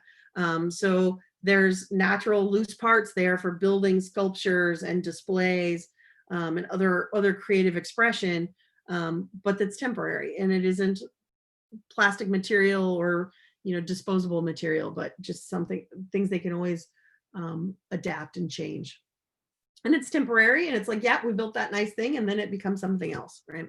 So the other thing is just to think about, do I have a variety of equipment and materials in that outdoor space? Do I have tools for nature exploration, but also things for creative expression, you know, dancing and music? Think about those big movement kinds of activities that can happen outside, that gross motor movement that can happen in the outdoors, right? So do we have a variety of that in the outdoor play area? All right, and then finally, we're going to talk about the beyond. And you notice as we're moving along, we're talking less about what we can do, because we're putting more on the natural world, right, to provide more of the learning space. So again, the outdoors is going to, or the beyond rather, is going to be the least organized by us. So really in the beyond, we're going to take tools with us, and we're not going to do a whole lot more. We're not going to build a space necessarily. We might have a stump circle or a place that we meet and sort of convene, but most of that is going to be pretty temporary, and it's not going to look like a fenced in play area. So we'll take all sorts of materials with us, like mirrors, magnifying glasses. Spoons are great tools for digging, you know, child size tool for just digging that dirt. Buckets, you know, aquariums, sheets, tarps, ropes, and you can take books and art supplies and those kinds of things as well. But really, when we go to the beyond, it's about what are we going to find? And so how we're setting up the physical environment is really what tools do we need to explore when we're out there. And often kids don't really need many tools. They can figure out for themselves what to do, like climb up on the giant tree that had been cut down. All of our dead ash trees. I'm sure you all have similar challenges there in Indiana as well with the ash. All right, so that was a little bit about physical environment. I'm just curious in the chat if you have questions or thoughts about setting up the physical environment. I've seen a few comments about like the abacus idea, movable slide. Yeah, I mean, right, it's almost, once you see it, it's like, oh yeah, that makes sense. Then they can change that and adapt the way they want. Ooh, cool. Carla has a tutorial on how to make the PVC pipes. Love it. Yeah, that'd be great. How do you handle outdoor water access? Great question. So ideally, if possible, rain barrels are a great solution, I think, because you don't have to pay for or waste potable water, right? We're not worried about using drinkable water, but collecting rainwater off of the off of the roof. Great. Teresa says a rain barrel. And what's great about the rain barrels is it's sort of an inherent conservation message right there. Like they have to, as a group, remember to turn it off, right, and work together on that. Rusty Keeler has a great little spigot on that topic that you can put on the end of a hose or the end of the rain barrel, where it doesn't just pour out. So it sort of conserves the water a little more. So if you're having issues with it just always being left open. But yeah, they can then, the kids can access it for play. You're not paying your water bill for that, right? But, and you're not wasting drinkable, good water that, I mean, talk about sort of the conservation side of this work and sustainability side. It makes good sense to use that rain barrels. And then also in the winter time or this time of year, you can, when it's cooled off, you can put them away and then we're done with water play for the winter. Yeah, camping sink works too. The biggest thing in terms of water is that licensing most of the time doesn't like standing water that is open and doesn't have a way to recirculate. So rain barrels, yeah, the camp sink, things that, this is it's been filled and then it's done and it's not just been handled by the kids and gone back into that same system without filtering of any kind. Keep provoking water privileges. Yeah, they like to spray each other. And this time of year, water play is really challenging because, it's October, November, March, April, when it's sort of warm, but it's not warm enough to really be wet, right? That's where it can be a little more dangerous in terms of kids getting wet and cold. So we just have to be a little more careful. Yeah, drinking jugs that can be refilled are great. And one that I love with that is those like iced tea jugs, basically, but like that you would have at a party. I mean, you could use big igloo containers, but they have clear ones also. And that's fun for watercolors. So you can mix watercolors in those and you have the primary colors, right, in each one with a little spigot, and then they can mix their own. And then they also can see which one's which, and they can also see how much they're using. I think that's sort of a challenge with the igloo coolers is they don't see how much is left, but also how quickly it's going down. Some of those are just sort of built-in conservation messages. Like, well, we filled it all and spilled it all and now it's gone. So yeah. Oh yeah, Carla talked about the cooler jugs. Mm-hmm. Oh yeah, absolutely. Water, golf tee in the hole would work too. But yeah, the little spigot ones, now you can get those at, I don't know, it just seems like there's lots of places, especially probably summer with like picnic time. If we're ever allowed to have picnics again, oh good, we will, just not right now. Yeah, and then when they get cold, you change them. And that's the great thing. If you have a building there with clothes or spare clothes, right, and you can change and get them warm again. It's just kind of keeping that in mind that you have to balance the health of their, and their temperatures based on what your facilities are. Campfires. Yeah. Does anyone in the group have a campfire in your outdoor space? Yeah, a couple of people do.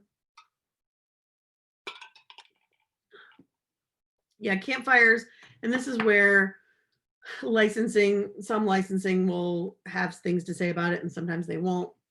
But yeah, having a fire that you can, a place to warm up, whether it's all the time, like, so some forest preschools that are outside almost the entire time will have a fire in the wintertime, pretty much going all the time. Others it'll just be sort of a special event to have a fire and warm up by and, you know, make something over the fire. It's Hank making noises in the background. Okay, we're going to keep moving here. We'll talk now about program structure. So one thing that to think about with really emphasizing nature is how we just set up our day, right? So one thing, I mentioned this earlier, is to think about, do we put the outdoors first? And you may, there's several reasons for this. I talked about this earlier, and that it's one less transition, right? You don't have to get dressed. You don't have to deal with all of that because it takes a long time. So it's one less transition. But the biggest reason we do it first is because it's the most important thing. So whatever you do first is what's most important to you, which is why you'll see in most elementary school classrooms, they do reading first and then usually math, and then science is almost always at the very end of the day, right? But if we move the priority to where the outside is what's most important to us, we're going to do that first. It's, for some, it seems like a huge shift because it's like, oh my gosh, we can't do that. We have breakfast or we have snack, or, you know, there's all these things that come up. And it really comes down to, well, how important is it to be outside and have that nature focus, or is it more important to do the other tasks? Because snack can be moved outside, breakfast can go outside, right? So there are creative solutions to those things, but a place to think about in the structure is moving that outside time to happening first, and then maybe going to the beyond and the inside, maybe not going inside at all on some days. So yeah, Teresa, you notice the change in their behavior. And it goes back to that study I talked about earlier, right? The ADHD study and all of these others of like, we know the benefits of being outside. So let's do it first. Let's, you know, have that and then go outside, play. Then if we want to have circle time and read a story, they're able to attend to that, right? And focus on what's happening.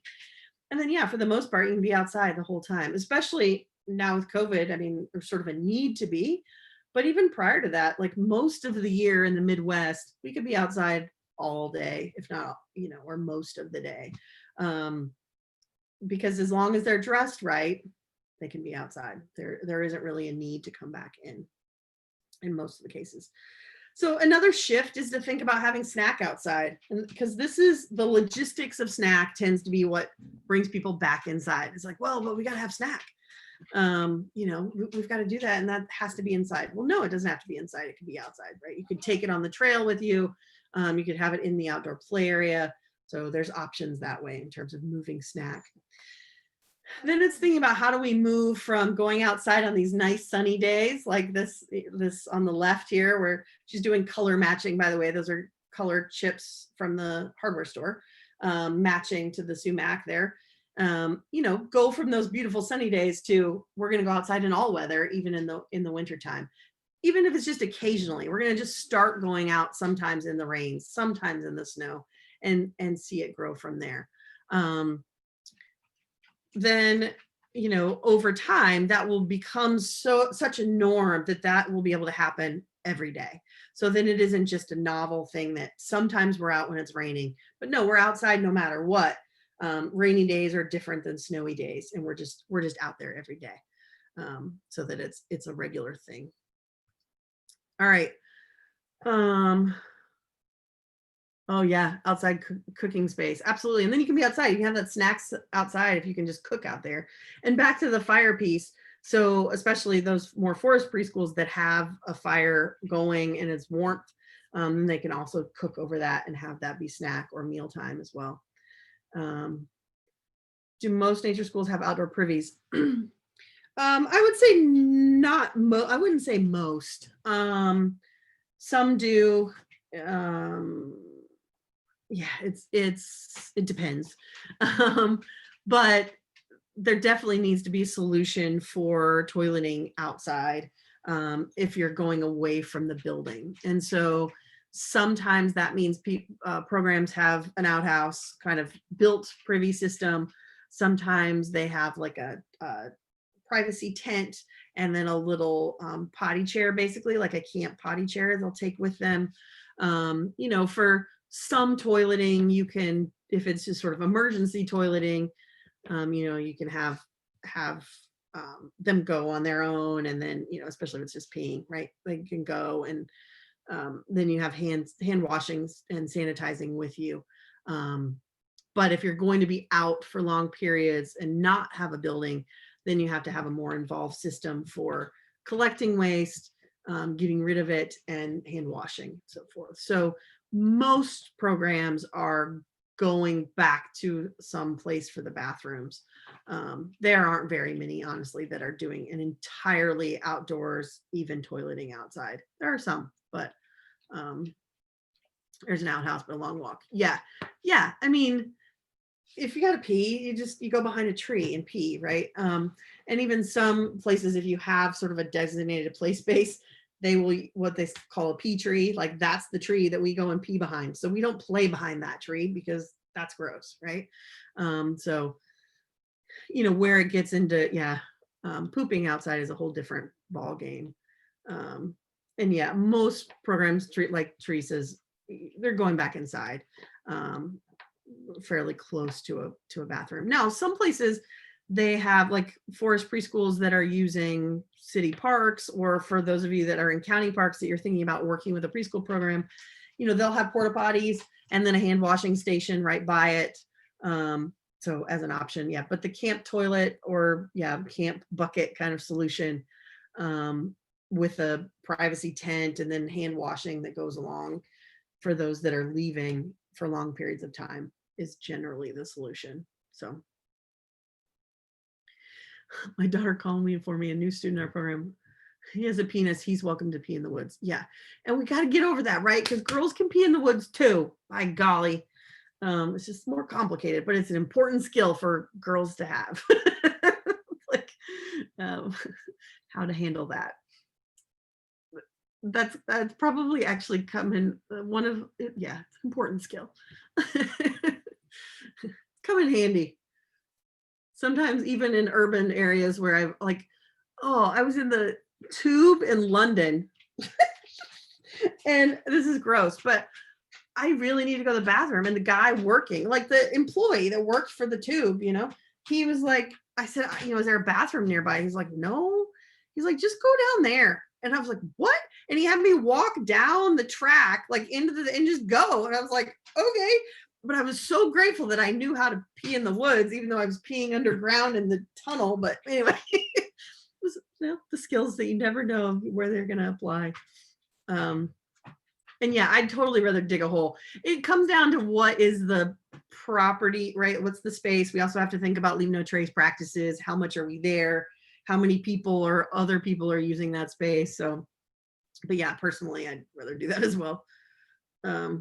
I was telling a friend the other day, we have Porcupine Mountain State Park in the Upper Peninsula here in Michigan has toilets that are, they're outhouses, basically. There's a toilet, you know, in the ground.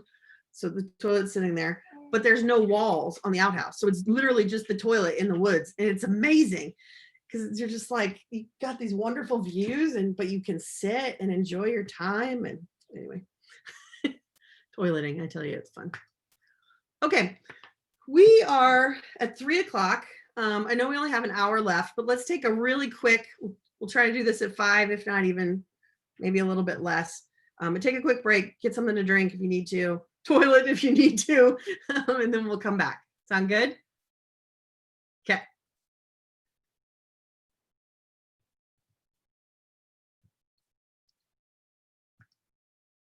Arletta, if you're listening, I've been sending you messages and we need to hear what you do for toileting with your students. So I see your phone here, but you haven't been responding to me. So anyway, if you hear me, that's great. If not, that's okay too.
Bethany, are you here now? Okay. I was thinking we could chat a little bit about this, although, well, Here, I just Yeah. unmuted myself. cool. Well, I didn't want to like start answering your question and not even have you be here, let alone anyone else. So you have a mix. What's the age mix? Like, So the children that I like formally school are between ages 4 and 7. So that Okay. stretches from pre-K to 2nd grade. And then I also have like my almost 1-year-old is in the mix, and I'm about to have another 2-year-old and a 15-year-old assistant actually who has her own academics. So I'm trying to think through how to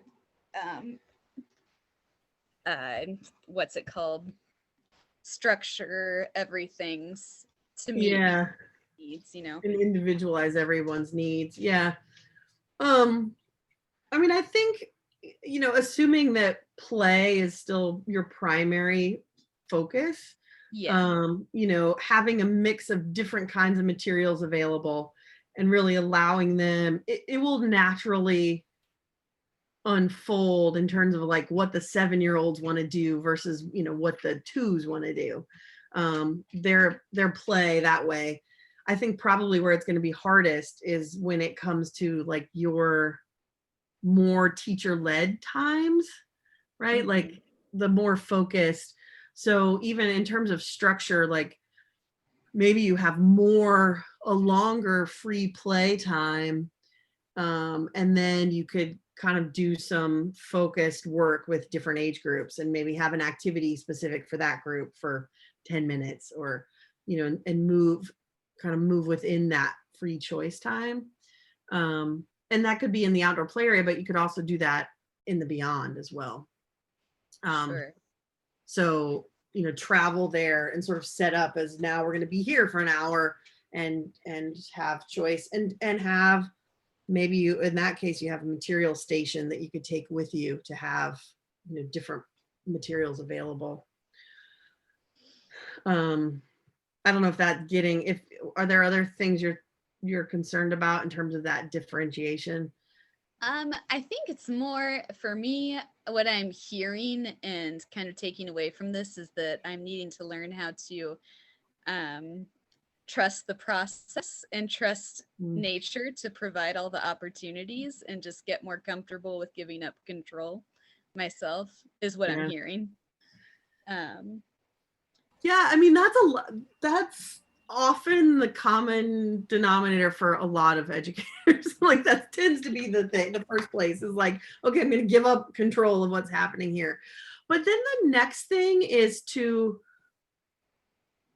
be able to identify what learning is happening. So rather than thinking I as the educator have to provide this, instead I'm noticing that it's already happening, right? And so I'm being better about, oh, look, by them building that ramp, they've actually done these parts of math and that they did some comparison or they got out. I might even encourage that, like, if they're wondering which ones are longer, like, well, here's a measuring tape, or right. So it's sort of noticing and being able to identify the learning that's happening rather than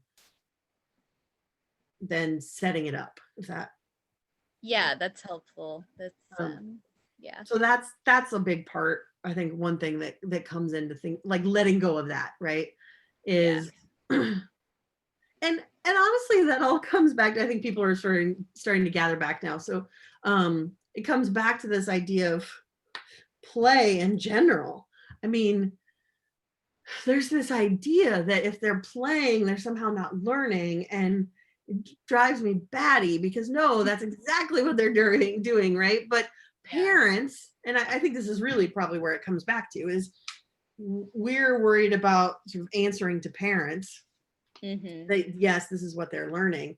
And so being able to highlight for parents, hey, look at this play, this is what they're getting out of it, is super helpful as well. Like not just for ourselves, but to really be able to provide examples and help parents to see that the play isn't just wasted time. So yeah, and we just need to provide, they absolutely know what to learn. We just have to provide them with the tools, as Teresa says. And to know when to extend and ask a question, right? And prompt, maybe, have you thought about, and, you know, just sort of the next thing with their play without directing it, but just sort of throwing ideas out there. Sure. It's hard. Thank you. And to know when to be quiet. As Teresa says, know when to step back. Yeah, and that one's really hard, is sometimes silence is the best solution, especially if they're really immersed in play. I see this a lot when I'm at schools visiting. It's like there will be this great play happening, and then the teacher will go over, "What you guys doing?" You know, and they're like, and they're totally interrupted, right? And they're just like, "Well, we were working, and now we got to stop and explain it to you." You know? So sometimes we have to remember to just observe and not say a word, and sometimes even observe, and walk away. And it's hard, but because we feel like we should be doing something. Yeah. And yeah, interfere in a, sometimes we can join or participate, right, in ways that aren't changing their direction. Yeah. Document if you need something to do. Exactly right. And again, it comes back, that documentation is so important, of being able to identify what they're learning in that play and articulate it to parents, to other staff, to other people who maybe aren't buying in. When we talk about naysayers, that'll come up for sure. Sorry, the sun is right behind me. I feel like I have this like halo. Okay, we're gonna keep going because we've got less than an hour. We got so much to cover. Okay, so teacher-child interactions. I mean, and this is good. I hope it's helpful for you all. And your questions and comments have been great too. So please keep those coming as you have them.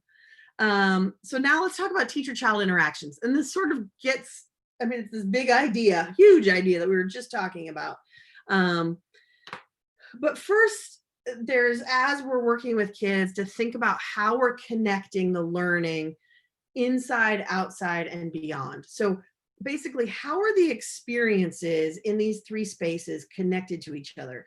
Not just in terms of content, but in how we talk about that and how we reflect on the experiences. So, you know, this is an example of the frogs. By the way, if you haven't read this book, 999 Tadpoles, it's a great book.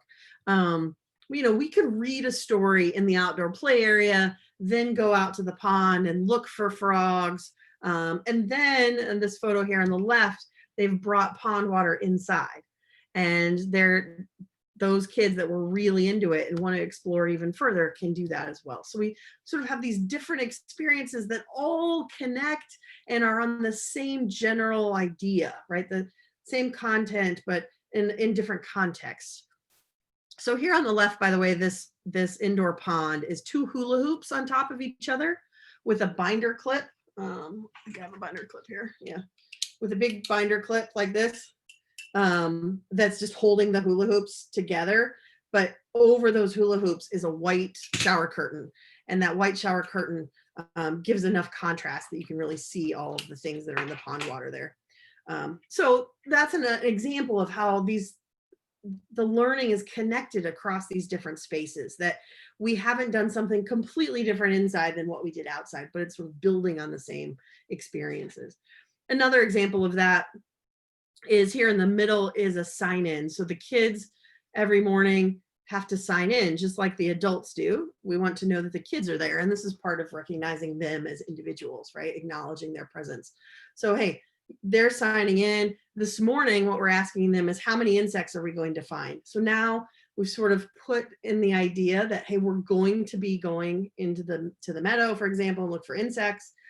So we're planning a little bit, and they're now going to predict. We have this math here, right? We've got a graph, we've got prediction, and they're saying, hey, this is how many I think we're going to find. You notice these are pre-writers. This is emergent writing. It looks like scribbles. You can see the teachers are Marcus and Jessica, right?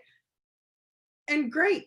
That's great that it's meaningful print, right? And it's an opportunity to practice their writing as a way to also predict and connect to what we're going to do when we leave the fence later in the day.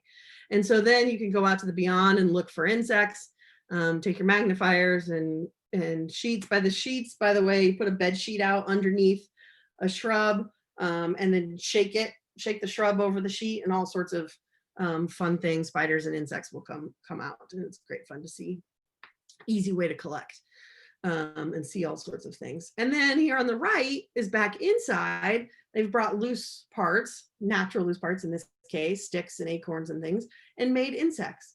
And this isn't a product art, and then it isn't an example of what they need to make in the art area, but instead it is, hey, let's build some insects. And so they might put 12 legs on their insect, and their insect might fly, where someone else's doesn't fly and only has 5 legs.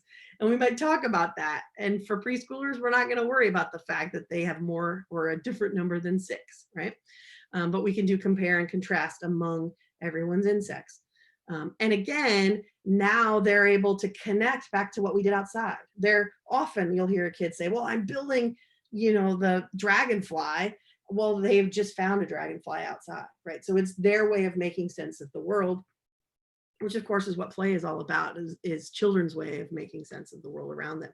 So this intentional connection when we do plan activities, because sometimes we do have to plan, teacher-led activities, that those are connecting the experiences and the content across the different boundaries.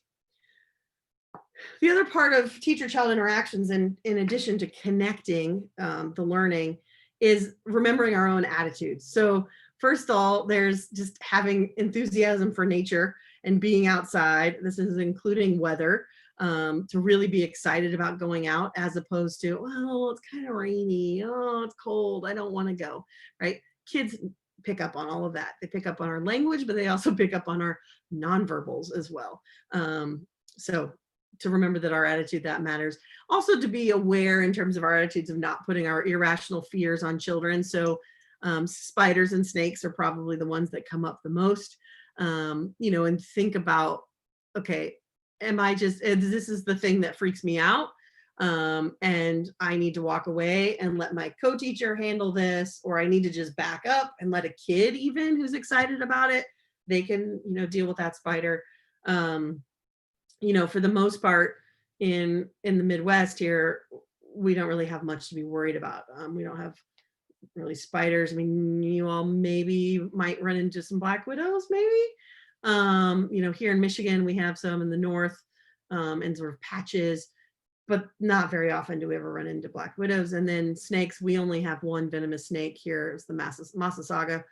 I don't know, you all might have some pockets of Massasauga in Indiana. I don't remember the range, but anyway, very rare to see. So really, for the most part, there isn't much to be afraid of.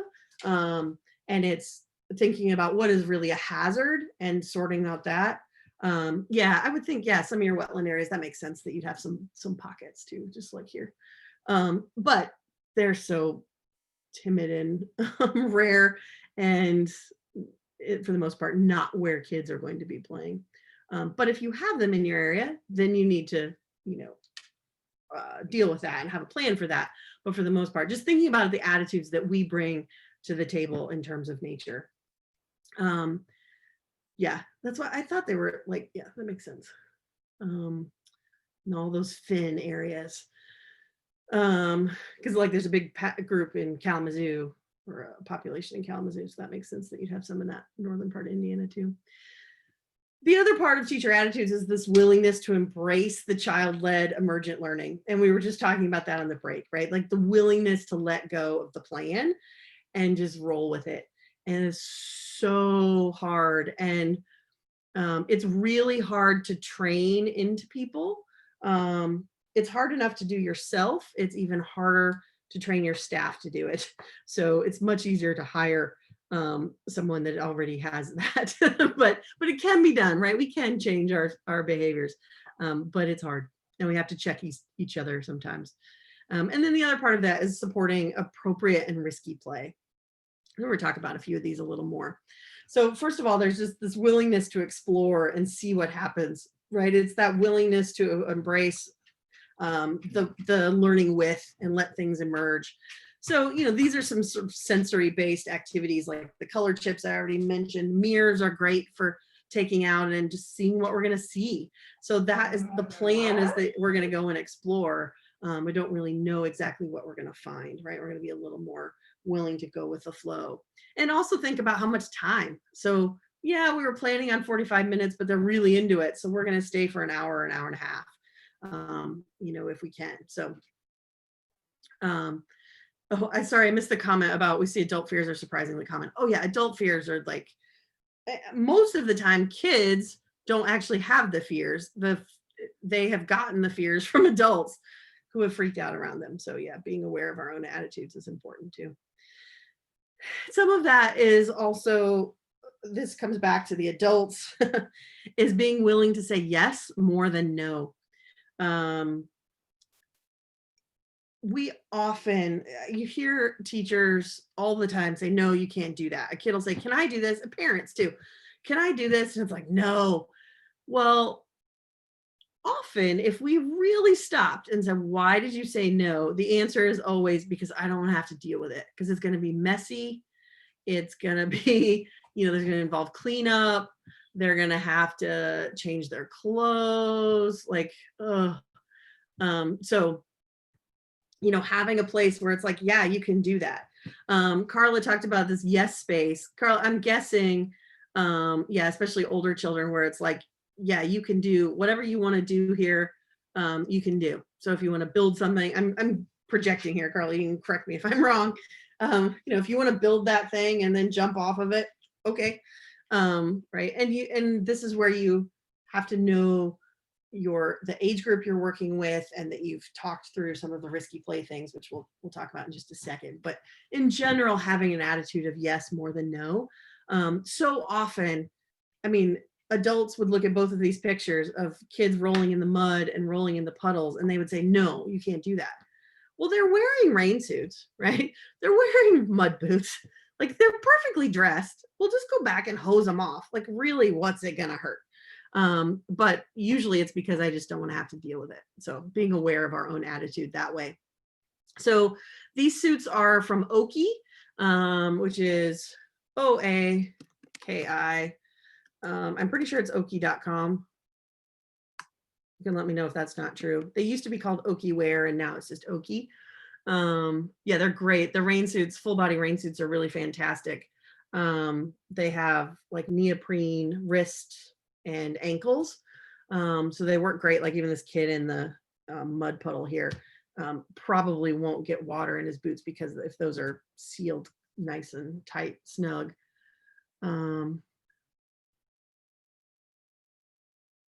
Yeah.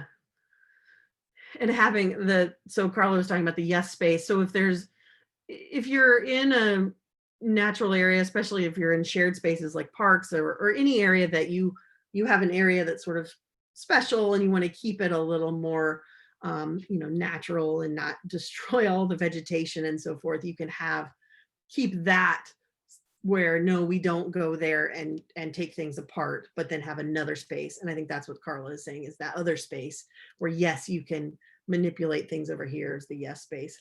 And I still do talk about kids needing to have like dead and down items so that they're not picking live materials outside the play area, but then inside the play area, everything's fair game. So again, that's sort of what is defined as that yes space. But yeah, this is Oki wear. Oki suits. They're great. I can't recommend them enough. There are some other companies out there, like there's a company called Muddy Buddies, and some of those don't breathe quite as well. What I also like about these is because of that neoprene wrists and ankles, you can buy them bigger and they'll fit over winter gear as well, and they'll last a year, even longer, if you buy them just a little bit big. So yeah, and it's absolutely okay to learn how to act differently in different spaces. Yeah, and it's really interesting. I'm not going to get into this a lot right now, but I talked about the 3 spaces, right? And the human dominance of the 3, and then we want the beyond is the least human dominant. and a study that someone needs to do, maybe Carla, it's you, is I have noticed that children's play changes. The children's dominance over the natural world changes across those spaces. So inside and then even in the outdoor play area, they feel like they can cut things and move things and manipulate them. And then in the beyond, there's still maybe some of that they want to move things around, but it's a little more reverence and less domination, if that makes sense. And yes, a lot of those companies will give discounts for groups if you buy like a wholesale set, class set, or so forth. Good point. Okay, the other thing with teacher-child interactions is to remember to embrace those teachable moments. And this is really, these are the heart of learning with, is these moments that emerge that we weren't planning on. In this case, they found a dead bird. It happened to be a yellow-bellied sapsucker. So there you can actually see the dead bird on the tray that they found. And they decided to do a study of it. And they drew the bird in their journals. And then as a group, they discussed what questions they had. So first they talked about what they knew. They did a classic KWL chart for those of you that are, education folks. So what do we know? What do we want to know? And what have we learned? And they kind of had that same conversation here in their journal. And so things we know, he's dead. He's a redheaded sucker. But then questions came up like, where's this guy's butt? And the funny thing is, like, this is what I love about kids. Because at first you're like, oh my gosh, that's such a kid question. Like, really, where's his butt? But then really, like, where is a bird's butt? Like, structurally, what does a butt do, right? And what is it? Does a bird have a butt? And how does that work? Like, it's sort of an interesting question, really. And then some of the other things, like maybe a coyote ate it, maybe he died of old age. And then eventually that led to the group remembering the study they'd done with the dead deer I mentioned earlier with the motion sensor camera. And so they put a motion sensor camera out on the trail and they put the bird back out into the woods to see if maybe something would eat it. And so they did, and they visited a couple times. And here you see the bird still sitting there with the turkey that had come by, but didn't eat it. And they talked about that. And then the raccoon was there and didn't have anything to do with it. And then the cat actually ended up carrying it away.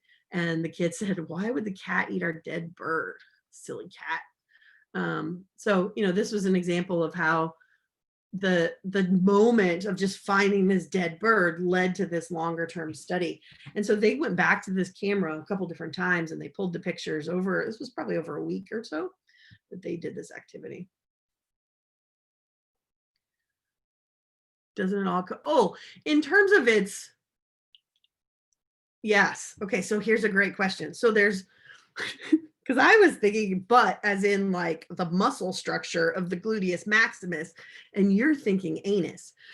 So yes, birds are pee and poop together, and they have what we call a cloaca, which does both. So yeah.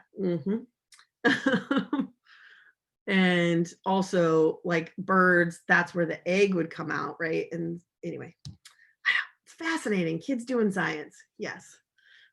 And being scientists, yes.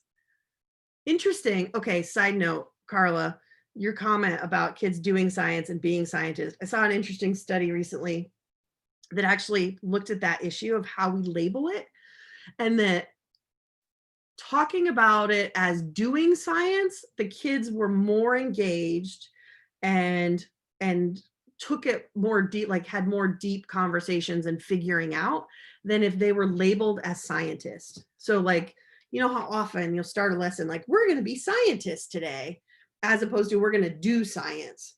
And the ones where it was, we're going to do science, it was actually more productive science than if they were called scientist. It was kind of an interesting thing. So something about the labeling of that. And no, science definitely doesn't have to be on your lesson plan. It's almost always there if you're outside. That's what I love about it. Okay, so the other thing in these interactions is weighing the benefit risks, right? So thinking out loud with kids ourselves. So I'm going to be really vocal and outward about my concerns over safety, and weighing the benefits and the risk, and even just saying like, oh, that's a really big stick. I'm worried you're going to hit your friend with it, right? And then that opens the conversation. Or, oh, we're about to go on the hike. I need to make sure I have my first aid kit, right? So that's sort of the thinking out loud modeling. But then we can also have really intentional conversations with kids and do a verbal benefit risk assessment in addition to the things we will have done in terms of policies and procedures, but to talk to the kids of, why should we do this? And that's the benefit part. Like, why is this activity worth doing? What might hurt us? So, you know, how might we get hurt doing this? And then how can we keep ourselves, each other, and nature safe during this process, during this activity?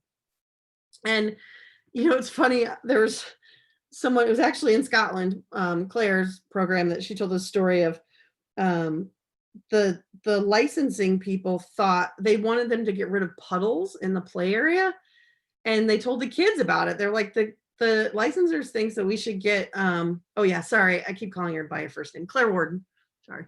Thank you, Carla, for clarifying. So the licensing people were like, oh, you can't have puddles. And so they talked to the kids about it, and the kids were like, that's silly. Like, what? And they're like, well, they're worried that you're going to drown in these puddles. And the kids were all like, well, stand up, right? Like, kids don't want to get hurt any more than we want them to get hurt. So sometimes we have these just ridiculous notions. So it might be, hey, why should we jump in this puddle? Because it's fun, and we'll splash and make huge splashes, and we'll get wet. And then, you know, how might we get hurt? Well, I might actually fall and twist my ankle. Or if we both jump in at the same time, we might, you know, jump on top of each other and hurt each other. And so then, okay, how can we keep each other safe? We're going to take turns. We're not going to run off the end of the log. We're going to walk and jump off, some of that kinds of stuff. So that's the benefit risk assessment. And yes, Claire is fantastic. Thank you for pointing out that. Sorry, I'm just, you know, referencing. So in terms of risky play, I mean, this risky play could be a whole day just to talk about risky play, if not longer. But I just sort of want to hint that this is part of remembering, it's part of this learning with nature idea and nature-based education. And so there's a few types of risky play to know about, six types. And this is from Ellen Sandsetter, and she's done lots of work about research related to nature, or risky play rather. So one is great heights. So thinking about climbing and jumping and balancing, high speed. So going really fast, like running really fast, sliding, tricycles, thinking about dangerous tools. So things like knives and axes and ropes, dangerous elements. So water, deep water, like by the ponds, fire pits we've talked about today, you know, cliffs. Those are all kind of the dangerous elements idea. And then rough and tumble, of course, you've probably heard a lot about rough and tumble play, sort of wrestling and play fighting. Those are important types of risky play. And then there's the idea of disappearing and getting lost. So where they feel like they're exploring alone and sort of in these unfamiliar environments. And so we want to think about, you know, are there opportunities for us to support this kinds of play? And remember, by the way, that this is going to look different for every age level. And here's not an example tonight. I have an example of that. Sorry, I'm getting confused because I'm going to talk about it tonight. But remember that these look different at every age level, that young kids, right, what their great heights is, for example, and this is the video that I'll show tonight, is just like 2 feet off the ground. And for us, you know, it would be much higher. And the same for 12-year-olds, it's going to be much higher than it is for a 3-year-old. So these all have different developmental, you know, they manifest differently for different ages and different developmental levels. So just know that those are things to be thinking about. And how do we support that in a way that's meaningful? And again, using that benefit risk assessment to allow for some of this play. The other thing with teacher-child interactions is to remember that our language really matters. So we want to talk with more intention. We want to demonstrate our own wonder and curiosity, but also use open-ended questions more often than not. So when we are intentionally talking, we're asking why and how questions more than just what, and silence. And so I'm just going to briefly hit on a few of these in more detail. First of all, we play the Jeopardy game with kids so much in early childhood, especially. What color is it? How big is it? Which one's bigger? Which one's smaller, right? Like, what did you do today? What are you going to do next? Like, what is that? And like labeling and these close-ended questions, as opposed to not talking as much and just asking really high quality, open-ended questions like why and how. And then sometimes we won't get an answer, and that's okay. Because why and how questions take a while to answer, right? They take time to process for an answer, and it may be days that they've really sorted that out. They may just not even really care. But we've sort of planted this idea that's a little more meaningful than just what color is it. Now, if I want to know some of those kind of detailed questions, like do they know their colors or their numbers and that kind of thing, I can find that out in other ways, right? Even during play. If we're playing with cars, I can say, hey, would you hand me the red car? They hand me a green one. I can say, oh, no, actually, I wanted that red one. And then, oh, sorry, right? And anyway, so there's ways that I can measure those other sort of rote memorization things if I want to know them. But for the most part, our questions should be those open-ended, really meaningful. And that's how we're going to get into conversation and have multiple turns in conversation, is by those why and how questions. The other thing is to demonstrate our own curiosity. This doesn't have to ever be a question, but just, oh, I noticed. And then the video that we first started with, oh, I noticed his antenna kind of make this weird zigzag shape.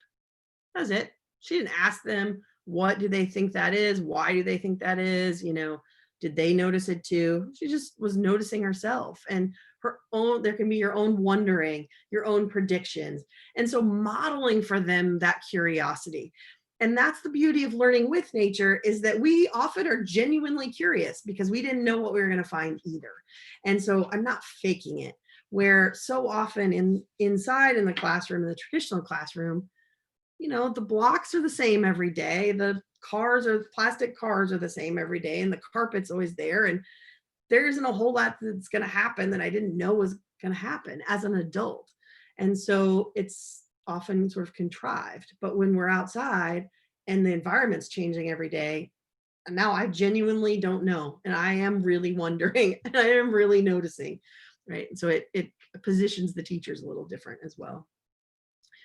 Of course, remember that literacy is a really important part of learning with nature, and that we can bring that in ways that isn't just sit and do a worksheet and know this letter of the week, but instead letters and words have meaning related to what we're experiencing. So I have this little rock garden here, and I don't want anyone to touch it. Oh, well, let's make a sign that tells people to stay away. And so the child wrote, you know, no, don't touch my rocks. And the teacher transcribed no touch rocks, and put the name and the date on there so they would know. By the way, even this transcription and naming and things, some push back on that. Early childhood educators push back on that, and then we should actually ask the child if they would like us to do that, because sometimes they don't want us messing with their art and their writing. So a little food for thought. But then here's another place where they're journaling what they were doing outside. They're looking up birds that they'd seen out on the trail, right? They're writing in the snow. That all of that is literacy work.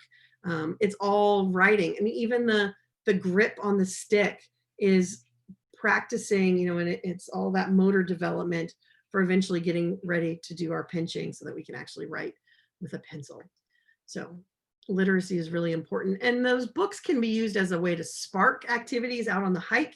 They can be sort of reflections on things we've done. They can cross all the boundaries. So in this case, like the book Leaf Man, you know, read the story and then go out and collect natural materials and then come back and make your own leaf man. If You Find a Rock, by the way, is a beautiful book that every page is a different, it's a different rock, like a skipping rock, a wishing rock. And they're just beautiful photos and have a different purpose. So you could read this and then go out and look for rocks and, you know, what is your rock and what's its purpose? So these things don't have to be separate, right? Remembering that the way those developmental, particularly cognitively developmental domains come into play can be embedded into the experiences we have outside. The same with math and science, you know, to take your balance outside and collect different items and see how much they weigh, collect leaves and then make patterns out of them, bring in those gourds and pumpkins we keep talking about, you know, the real ones, and how big are they, and you know, different colors, and you can draw them and paint on them. And but in terms of for math, you know, graphing and looking for patterns, counting, comparing, all of those skills that are so important for math, that are just part of the play and can be used outside or inside. The other thing is to remember technology, and technology doesn't just mean computers, right? So this could be trail cameras, I've already talked about, microscopes, mirrors, hand lenses, all of those things are technology. So for those of you that maybe have someone coming in to review your program and they're looking for technology, remember, hey, these are technology sources to remember to point them to that you are using. And then use the online resources when you're curious about more, right? Oh, we saw the deer and then we saw coyote tracks by the deer. And then we started talking about what do coyotes sound like. And so then we looked up and, you know, found a video of a coyote howling. And now that research online has a purpose and is more meaningful rather than just sitting there and playing a game. We also want to make sure we allow time for conversation and reflection. So we need time outside. We need to allow space in the day, so we aren't just rushing from one part of the day to the next. And then as well as time, as we need time for silence, to where we can just be quiet and notice. We might have to really be intentional about facilitating this early on, where everyone's quiet, but sometimes it just means as we're walking somewhere, we're not talking, we're not asking questions of the kids, or as they're playing, we're just not talking, right? So remembering that those silence moments are really important, and help with the moments of awe and wonder, like this really cool dragonfly here on the screen. All right, so I know that was a really quick, and that is, again, not even close to all of the discussions we could have about teacher-child interactions. But any questions or comments about that before we move on to administration?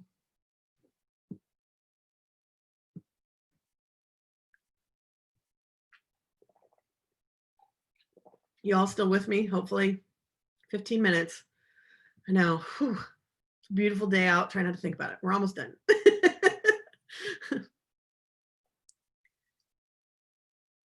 Okay, we're going to move on then to administration issues here. So the first thing that comes up a lot, and I just picked a few that I thought were common, and we'll have other discussions here, I'm sure. You know, naysayers. There are absolutely naysayers out there that are like, you can't do this nature stuff. And the big thing is just to figure out how to speak to their hearts and minds. And some people, their minds is going to be more important to speak to than their heart, or vice versa. And that's knowing them individually. But, you know, one way to do that is to ask them to reflect on their own childhood. Although recognize that not everyone has had nature experiences. So you do have to kind of be aware of that. But if they have, you know, bring that up. And this is one of those things that crosses boundaries. Like, it doesn't matter their politics, whether they were rural or urban. It's like you start talking about childhood experiences and you can find commonalities really quickly. And so to sort of dig back into that, what did they really like? Sharing the research that's out there. We started with that a little bit in terms of why are we doing this. Children in Nature Network has a great research library for resources. And by the way, these websites and the Okiware, I think, oh no, the Okiware is not in the file that I shared, but the Children in Nature Network is in there for sure. As is the link to Natural Start Alliance, which is another great resource. So if you're trying to start a program and people are like, no, you can't do that, you know, to turn to other programs that are successful and share their successes. You can share successes from anywhere. It's especially helpful if you can share locally. So things like other programs in Indiana, right? That, hey, they're following the same regulations we are and they've made it work. We can do the similar idea. So to really sort of help them see that this is possible. The other thing that I mentioned earlier is really helpful with naysayers is articulating the learning that's happening. So how do I translate the activity and the play that I'm seeing into what's happening developmentally. Like, this is how they're growing, and this is what they're learning through that play, and to really be able to describe it. That yes, they've gathered leaves and they've made a pattern, or, you know, they've organized the leaves, but I can say, hey, they're recognizing patterns, you know, they're categorizing, so forth, as this picture example says. And then also, this is hard for me sometimes to remember, but to talk in lay language and not teacher language, especially when we're talking to parents who might not be believing in what we're doing. So even phrases like thinking skills as opposed to cognitive development.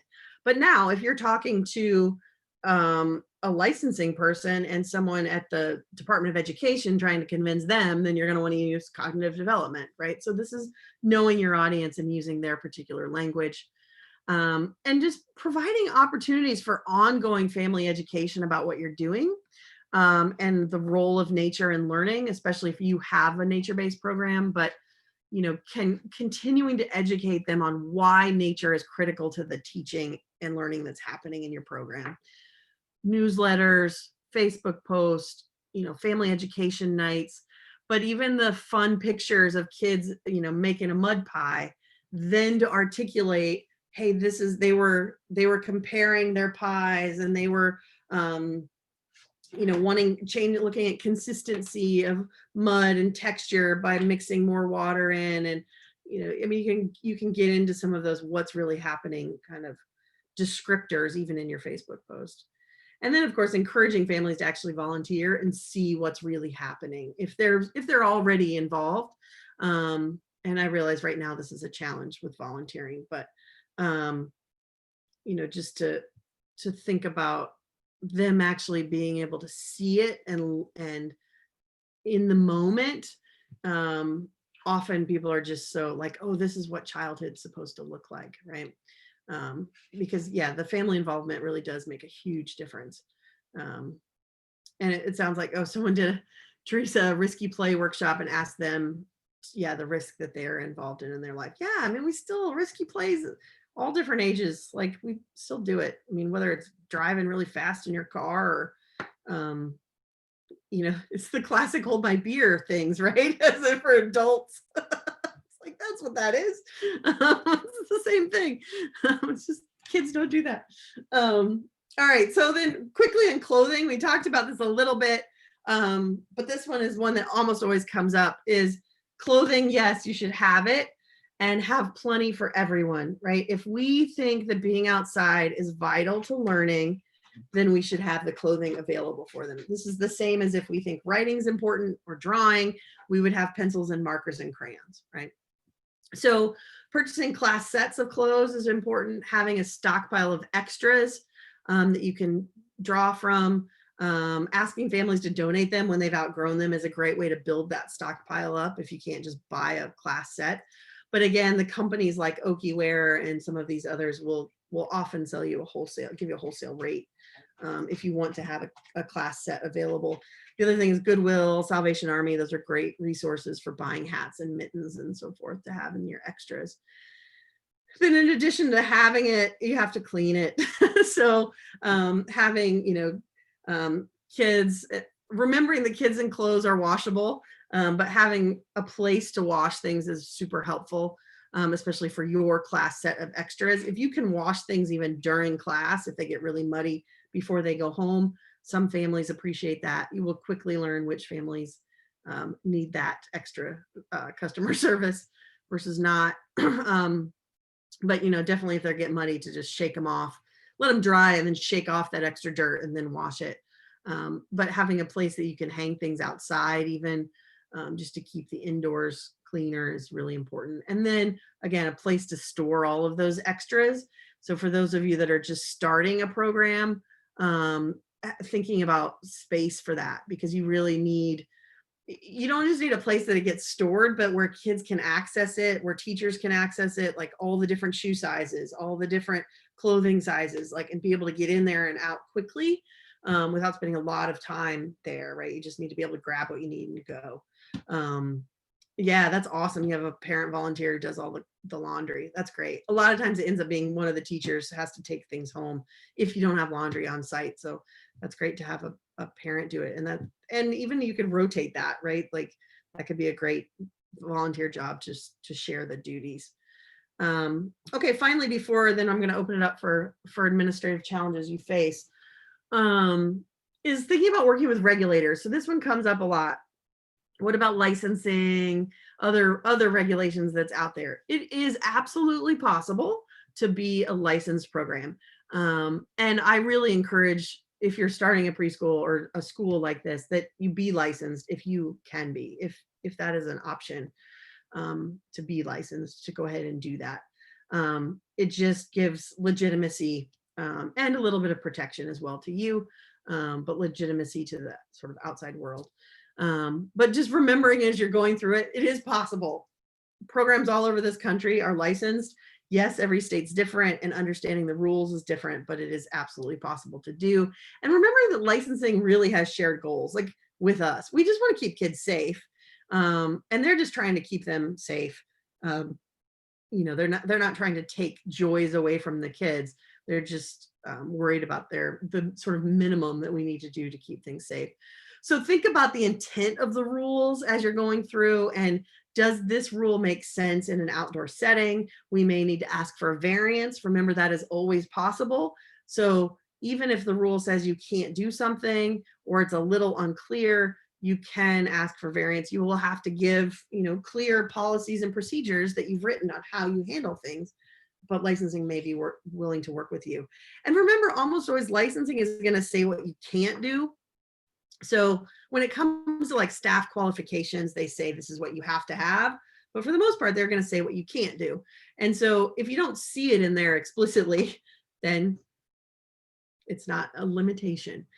So be open-minded and kind of learn to read between the lines sometimes on some of those rules, and then continue to ask questions if you need to. And that's where the dialogue is really important. Of this is what we do, why we do it, how it's good for kids, right? Always put children and that common goal at the center of the conversation. And licensing is one way to do this, but then there's also quality rating improvement systems. If you're looking to, I don't know if Indiana has a STAR system, what they call it. I know there is a system, but every state calls it something different. But how are other programs doing this and scoring higher? So for example, in Michigan, to get the highest STAR rating, you have to have a program quality assessment, which is by High Scope, the PQA. And large group meetings are in there. Well, large groups traditionally happen at a carpet, right? They're the group meeting at carpet. Well, for our nature-based program, they were actually the hike, because that's when we were all together, we were on a focused task, and we were all providing input, but this is what, we were sort of moving. And so it looks different. And we just had to really have that dialogue about, but the intention is the same as the large group. So this is what counts as our large group. And it's educating them as much as it is anything. But also looking to other states and programs for their experiences. So Washington State is a great place to look in terms of the Washington State outdoor preschool regulations that they're piloting. So if you're needing, how do I write a policy about toileting, for example, because my licensing agent isn't liking it, I would look there and, what are sort of those minimums that need to be included, and refer your licensing people to them. Like, hey, other states have figured this out. We can figure it out too. Yeah, I don't know if it's called Pathways in Indiana. Again, every state, they call it something different, but the big thing here is just to remember that being nature-based, being safe, and being high quality are not mutually exclusive terms. You can be all three very easily. And that should be the goal. But sometimes, I don't know, the licensing becomes a wall for doing this work. And I never want that to be the case, because it's absolutely possible to overcome. So,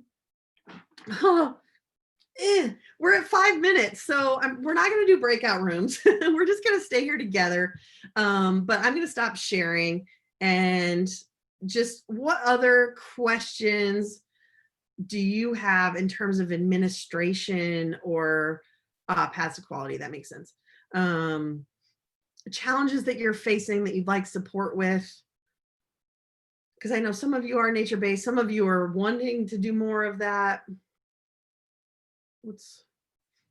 Any questions?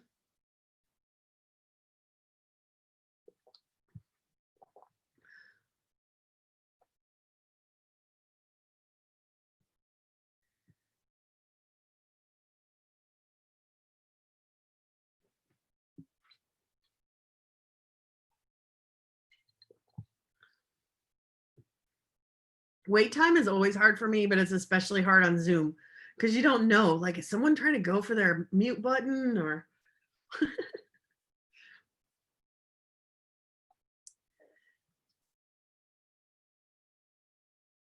Okay. I won't put you on the spot then.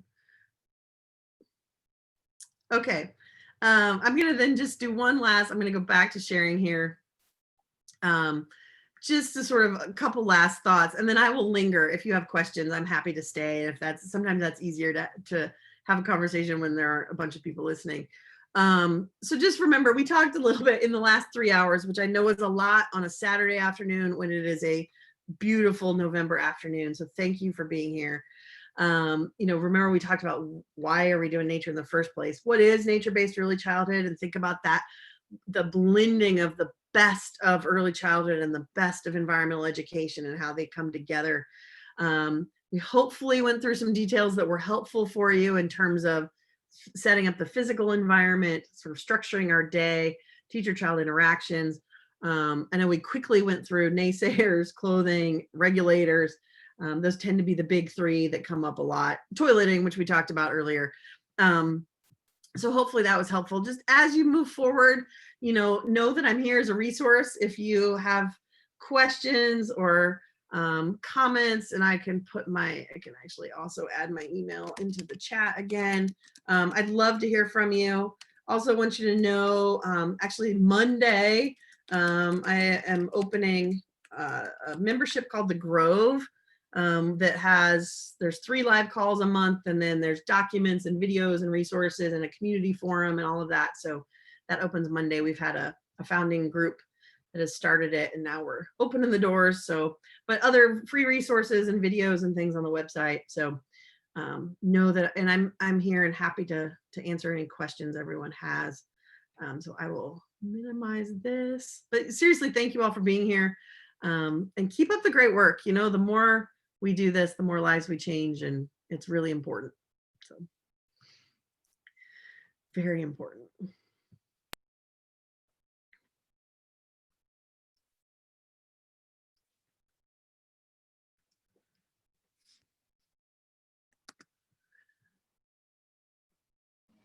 Arletta, did you still have a question about the cuteness factor thing?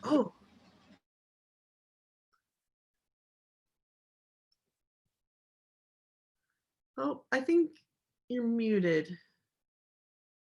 Well, it says you're not, but I'm not hearing. Are you hearing, Carla?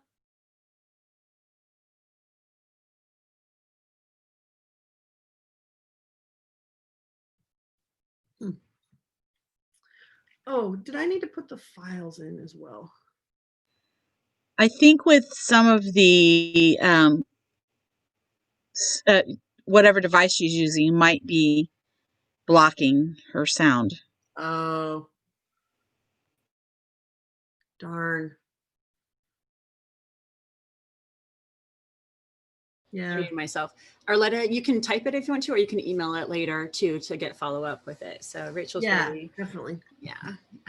Responsive to things. Sorry, bummer. I just put also the documents. I realized I didn't do that earlier. The slides and the book resource. I saw them earlier and I downloaded them. So awesome. Yeah. And if people do have questions still, feel free to hang around. Thank you for joining us. And if you can do session feedback, that would be great.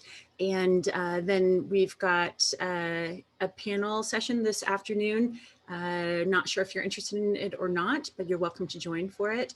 And then let's see, what else do we have?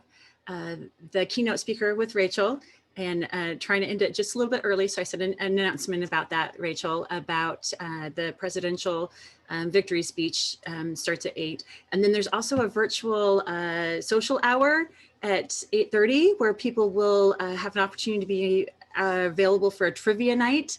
And so you're welcome to join us for that. There's some good prizes from like Acorn Naturalists and things like that as well. So yeah, looking forward to it. Thank you for joining us for this. Yeah, And thanks everybody. didn't feel like 3 hours to me at all. So it was Well, that's very good. That's engaging good. and informative, but I like talking about this stuff, obviously. Sorry, I tried to too much. It's so hard. It's just so different from what a workshop in person would be like.